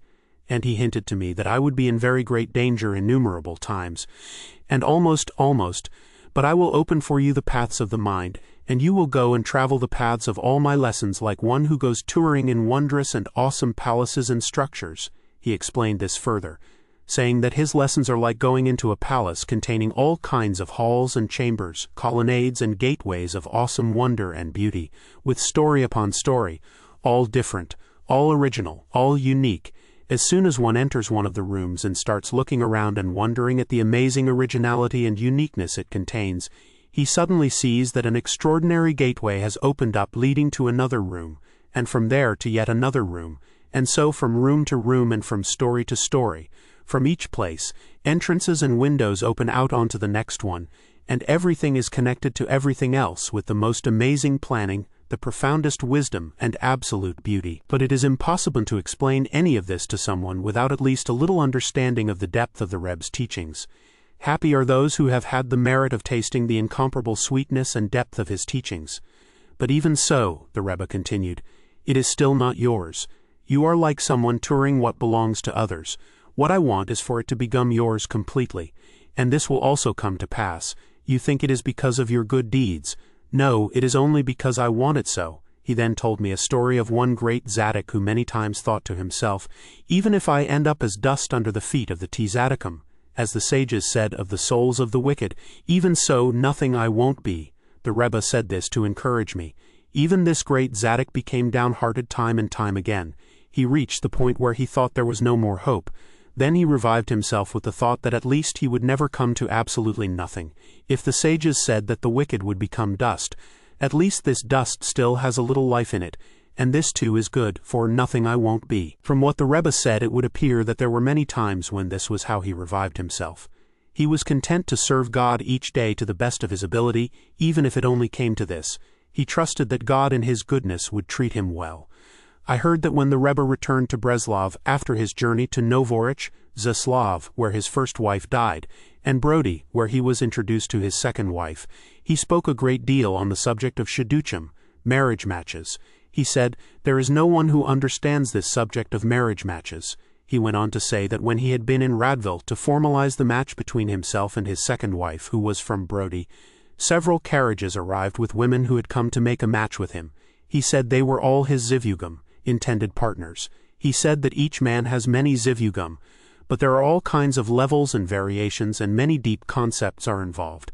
The very discussions people have about possible matches, even if the proposed match is never finalized, are themselves accounted as a certain level of shidduch and zivig. Sometimes people sit in their houses saying a certain man should marry a certain woman, and with this, the match this man had to make with this particular woman is over. Sometimes matchmakers come and discuss a possible match, but it never materializes.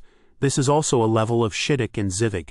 Here there is more of a case of pairing than in the previous instance. Sometimes the two sides journey to make a match, and then, just as things are being finalized, they split up for some reason. Other times the match is actually finalized, only afterwards the engagement is broken off. Sometimes the marriage itself takes place, only to be followed soon after by a divorce. Other times the divorce comes about only after some time. There are many other levels of shidduch and zivig that never materialize, yet all are considered a person's zivugim. For each person has several zivugim. Only with some the shidduch involves nothing more than the possibility of such a match being mentioned. In other cases, the shidduch involves more discussions, a link of some kind, a journey or some other positive action, even though nothing further comes of it.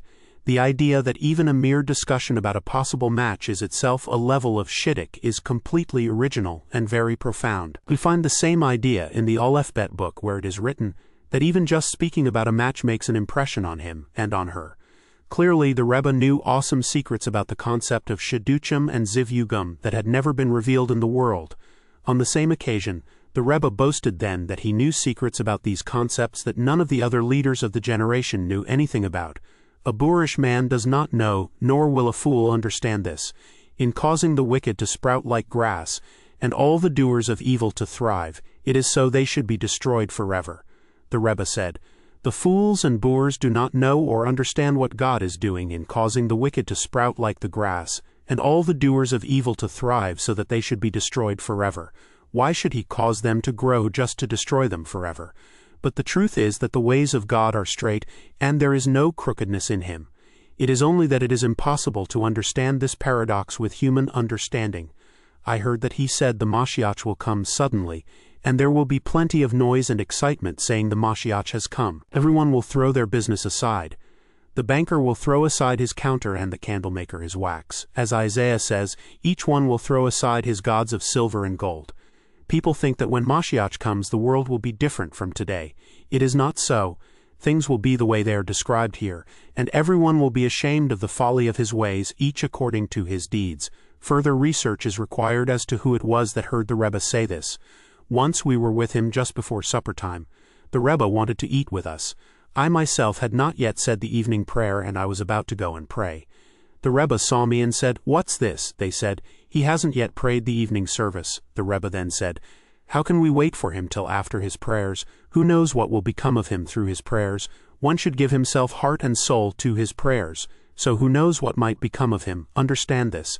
We should pray with such complete submission and self-abnegation that something completely new and different will come about through the prayer." Once he said to me, "This you don't know, that when the Berdichover Rav says the Creator, fire flashes forth from his eyes." The Rebbe emphasized the words, "the Creator," and said them with awe and fear, and the words resounded as they came from his holy mouth. I heard that someone once told him he had seen fire in a dream. The Rebbe said, "And how did you interpret it?" The man said his interpretation was that the fair would go well for him today, and he would make money. "You are right," said the Rebbe, "because Aish, fire, alludes to money." The Rebbe was speaking to someone about a well-known Zaddik. The man the Rebbe was speaking to was praising this Zaddik, saying he had broken all his desires, i.e. eating and drinking. The Rebbe asked, "But where is he holding with the desire of lust?" "Who knows?" the man replied. "But the truth is," the Rebbe said, "that the main thing is this desire and this alone. The others may be easy to break. But the essential level of the Zaddik lies in the degree to which he sanctifies himself in this desire and succeeds in breaking it completely." The Rebbe once spoke about the last words of Rabbi Yochanan ben Zakkai as recorded in the Talmud. And not only that, but there are two paths before me, one to the Garden of Eden and one to Gehenna, and I do not know which path they are leading me on. The Rebbe said, how could it be that Rabbi Yochanan ben Zakkai would have been in doubt about whether they were taking him to Gehenna? The great Zaddik is indeed taken on the path to Gehenna after his death, so that he can raise up souls from there. This is how the great Zaddik serves God even after his death, because even then he labors to raise the fallen souls from where they have fallen, and restore them to God. This explains the verse, "It was after the death of Moses, the servant of God." Even after his death, Moses was the servant of God, for he still served God after his death, and continues to do so even now. He is busy raising the fallen souls to God. Even now, after his death, Moses is engaged in elevating and restoring souls, bringing them to repent and making proselytes. This explains Rabbi Yochanan ben Zakkai's fears and doubts about whether he was being taken to the Garden of Eden or Gehenna. He suspected they were leading him on the path to Gehenna in order to raise up souls.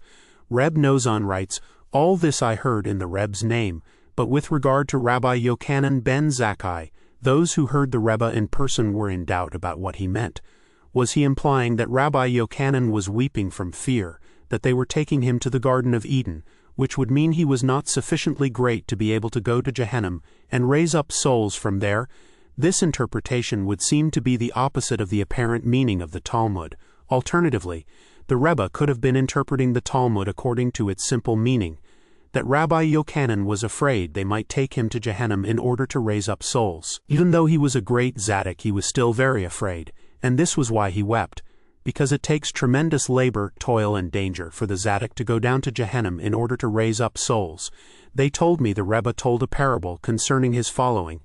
There is a certain bird that lays a phenomenal number of eggs, so many that she is unable to sit on them all until they hatch. God put it into this bird's nature to sneak up to another bird's nest and put a few of her eggs in it, then to go and put a few more eggs into another bird's nest, and so on until she has put eggs into the nests of many different birds.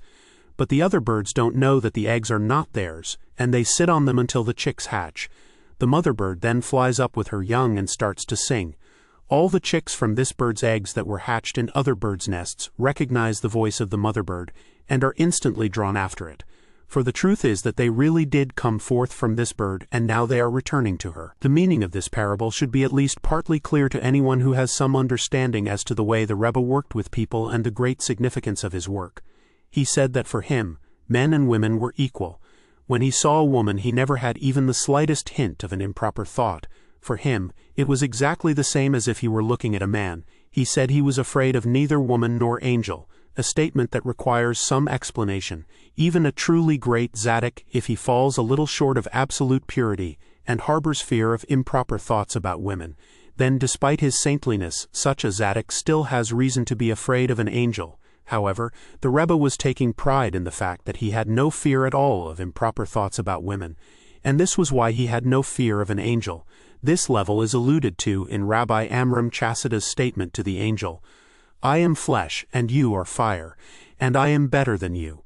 The Rebbe said, even if you aren't a good Jew, following a tzaddik is still very good.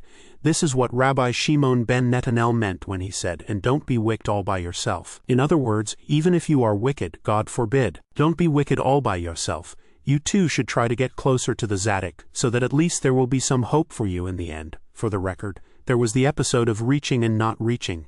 The Rebbe was dancing and CH was playing music. The Rebbe felt Rabbi Shimon bar Yochai during the time he was reaching, and he did not hear CH playing at all. But afterwards, when the Rebbe returned to the level of not reaching, he heard a bit. The lesson in Likutei Moharan 2:32 was given in answer to a question. The Maggid of Teravitza asked the Rebbe, given that the patriarchs and other early tzaddikim certainly wrote many books, where are all these books? The Rebbe answered him with the above lesson where the question is fully resolved. Afterwards, the Maggid came to where his son-in-law Reb Yitzchak was living. He was a schoolteacher. Reb Yitzchak asked his father-in-law how his wife and children were. The Maggid replied, "Before you ask how they are, ask where I've just come from. I've just come from Breslov. I was there with our Rebbe, Rabbi Nachman of Breslov. I asked him something I've already asked many tzaddikim, and they never gave me the right answer. But he gave me the answer clearly and correctly. He revealed a most wonderful teaching about this, and as he was speaking I saw flames of fire coming from his mouth. I thought it would be quite impossible to put what he said in writing. Then the next morning that young Reb Nozon brought along this lesson written in ink on paper. Rebbe Nachman related, in the time of the Baal Shem Tov there was a certain young man who was an outstanding scholar, sharp in the extreme. He was strongly opposed to the Baal Shem Tov. The Baal Shem Tov told his followers to try to bring him closer to him. They tried to do so, and after considerable efforts succeeded in bringing him to the Baal Shem Tov. At first the Baal Shem Tov rebuffed the young man strongly, and did not say a word to him or even answer his greeting. When the young man saw that the Baal Shem Tov was rebuffing him, he was very upset. He made persistent efforts to go into him. Each time the Baal Shem Tov rebuffed him. Once the young man had renewed inspiration, and came to the Baal Shem Tov with great humility, crying profusely. Then the Baal Shem Tov accepted his overtures. He told the young man that he would be faced with great opposition, first from the members of his household, then from neighbors, and then from the whole town and the entire world. Even the birds would be opposed to him. The young man returned home, and that is exactly what happened. First of all, the members of his household started arguing with him and opposing him, even though previously they had shown him great respect, and indeed everyone had liked him because he was a fine Jew. Now, however, they all started opposing him. First his family, afterwards the neighbors, and finally the whole town and all the people in the surrounding regions. Once he was standing and praying with great intensity and joy, when a turkey flew up to him and distracted him in the middle of his rapture. He was very angry and drove the bird away. Then he went back to his prayer and rapture. The bird came flying back and distracted him a second time in the middle of his rapture. He became extremely angry. He drove the bird away again and went back to his prayer. Right in the middle the bird flew back again and distracted him once again. He became so angry that he ran off to get an axe to chop off the bird's head for distracting him so much. But suddenly he remembered how the Baal Shem Tov had told him that even the birds would oppose him. This assuaged his anger, and he left the bird and did not try to cut off its head. This story comes to show us how many different trials a person has to endure if he wants to draw closer to God and go in his ways. This young man needed a trial by the Baal Shem Tov himself. He had to endure the Baal Shem Tov's repeated rebuffs, rejections, and insults without being put off. On the contrary, he had to humble himself before him and go after him. Then he had to endure all the subsequent suffering and opposition. Through bearing everything patiently, he became a great tzaddik. I also understood from the Rebbe that one of the young man's biggest saving acts was the fact that he suppressed his anger and did not kill the bird when he remembered how the Baal Shem Tov had told him that even the birds would oppose him. If he had killed the bird, it would have greatly harmed his devotions.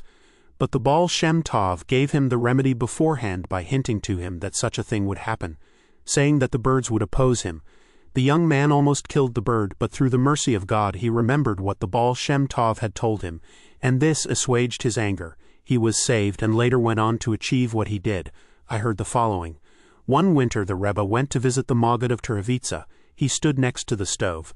The Maggid was not at home, but his followers were there with the Rebbe. He said to them, "Send greetings to the Maggid on my behalf, and tell him, so God led the people round about by the way of the desert to the Red Sea, and the Israelites went up armed from the land of Egypt. Vasev Elohim, God led the people round about." This implies a situation in which a person is surrounded by harsh judgments, for Elohim is the divine name signifying God's severity. The way. What is the way? What should he do? The way is that of Midbar Yam Suf, the desert of the Red Sea, which, if the letters are rearranged, spells Daber Miosef, speaking about Joseph. The Zadok is called Joseph, and the way to sweeten the harsh judgments is by speaking about the Zadok. The Israelites went up Chemushim, armed from the land of Egypt. Rashi tells us that the word Chemushim can mean out of 5, i.e. 1 out of 5 went up. Out of 5. This refers to the 5 exits of the mouth where the letters are articulated. In other words, it is through the power of speech that the Israelites went up from the land of Egypt. Egypt in Hebrew is Mitzrayim. This word is related to the word mitzer, straits and difficulties. One of the Reb's closest followers was Reb Yudel, who was the son-in-law of Rabbi Leib of Trostenitz, a follower of Rabbi Pinchas of Koretz. Once the Rebbe said to Reb Yudel, "Tell me something that the holy Rabbi Pinchas said." Reb Yudel replied, "Rabbi Pinchas said as follows, in the confession we say, we have sinned, we have dealt treacherously, we have robbed, all in the plural. Shouldn't we say, I have sinned, etc.? The use of the plural is by way of an argument in our defense that we put before God. We say, we have sinned, as if to suggest, if you had not given us the ability or the freedom, we would not have been able to sin," the Rebbe said. I have a similar explanation for the verse. Judah came closer to him and said, "Please, my Lord." By Adoni, literally, in me, my Lord. Let your servant speak a word in my Lord's ears. Do not become angry at your servant. Judah came closer, when a Jew draws close to God to ask forgiveness for his sins, and said, "In me, my Lord, your strength is in me." The argument is, if you had taken away your power which is in me, I could not have sinned. People think that by using this argument they let themselves off. That is why the Torah continues, "Let your servant speak a word in my Lord's ears." Here I am speaking these words in order that my prayer might enter your ear. But do not become angry at your servant, for I know that I am the guilty one. Reb Yudel's father-in-law Rabbi Leib of Trostenitz died at sea on the way to the Holy Land. He said, "If my son-in-law Reb Yudel were here with me, he would not let me die here." I heard that when Rabbi Leib was on his voyage, a creature reared its head out of the water, and came facing the boat. The people in the boat were overcome with fear and terror. They were afraid the creature would overturn the boat. Rabbi Leib put on his tallit and tefillin, went to where the creature was, and entered the sea. After his death they put him on a plank and put it on the water. The plank floated to the port, and over it there hovered a pillar of flame. All the people in the town went out and took the body ashore. Now many years before in the same town there had lived a sage who left a will that no one should be buried at his side until a sage from Poland would come, over whom there hovered a pillar of flame. He should be buried next to him. Rabbi Leib's son-in-law Reb Yudel was already a great scholar and mystic, and considerably older than the Rebbe when he became his follower. The Rebbe was then a young man. He was in Medvedevka at that time. Reb Yudel lived in the town of Deshev, which was about 80 miles from Medvedevka. He said, "How is it possible to live so far from such a Rebbe?" He uprooted himself and his home and went to live near Medvedevka. Reb Nozan wrote in the manuscript of Chei Moharan, "Who can praise the beauty of the words of the Rebbe, the way they came from his lips in holiness and purity, with such limpid clarity that even his physical speech possessed every kind of grace and charm in the world. Even simple people were moved very powerfully by his words, and longed to hear him talk. Whoever he spoke to was drawn to him, and became attached to him with great longing. Even the evil men in Uman were all attached to him and inspired by him, to the point that they had thoughts of regret the like of which they had never ever had before. They said quite explicitly they had already given up all hope and had sworn firmly never to have any thoughts of regret. They were far from any hint of such a thought, as everyone who knew them is aware. That the words of the Rebbe brought them to regret, even though he never spoke with them about repentance or other religious subjects. He always spoke with them about worldly matters, or told them stories. Even so, they were drawn to holiness through the power of his words alone. They reached a point where they were on the verge of returning to God, and would have done so if only the hour had not been snatched away and the accusation grew exceedingly strong, and the Rebbe departed in the middle. But for that, they would certainly have returned to God. See Sipurim Niflaim beginning. But anything we tell of him is like an insult in relation to his true level. If all the seas were ink, it would be impossible even to begin to describe his towering level, his holiness, the greatness of his known teachings and the greatness of all that was concealed. The best spice is silence until the coming of Shiloh, and then the true greatness of our holy and awesome Rebbe will be known. For they will speak about him a great deal when the Mashiach, his descendant, comes, as the Rebbe said in public, "This I have accomplished from God, that the righteous Redeemer will be one of my descendants." May it be God's will that the Redeemer comes quickly in our days. Amen.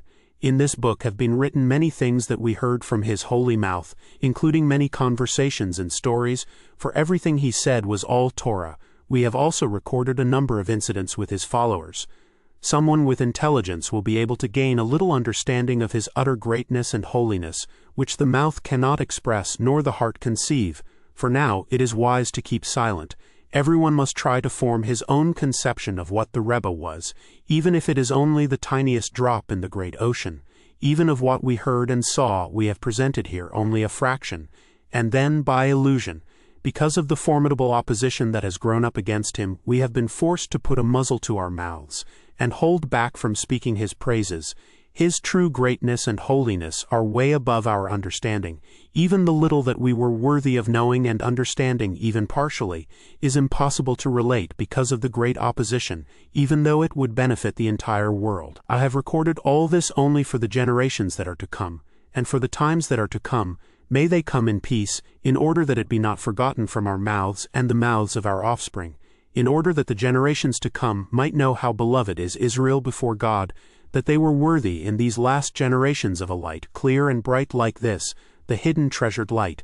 Happy is the eye that saw this. Happy is the ear that heard from his lips such holy words. Deepen your study of his works, and you will understand a little of his towering holiness, finished and completed. Thanks to God, Creator of the world.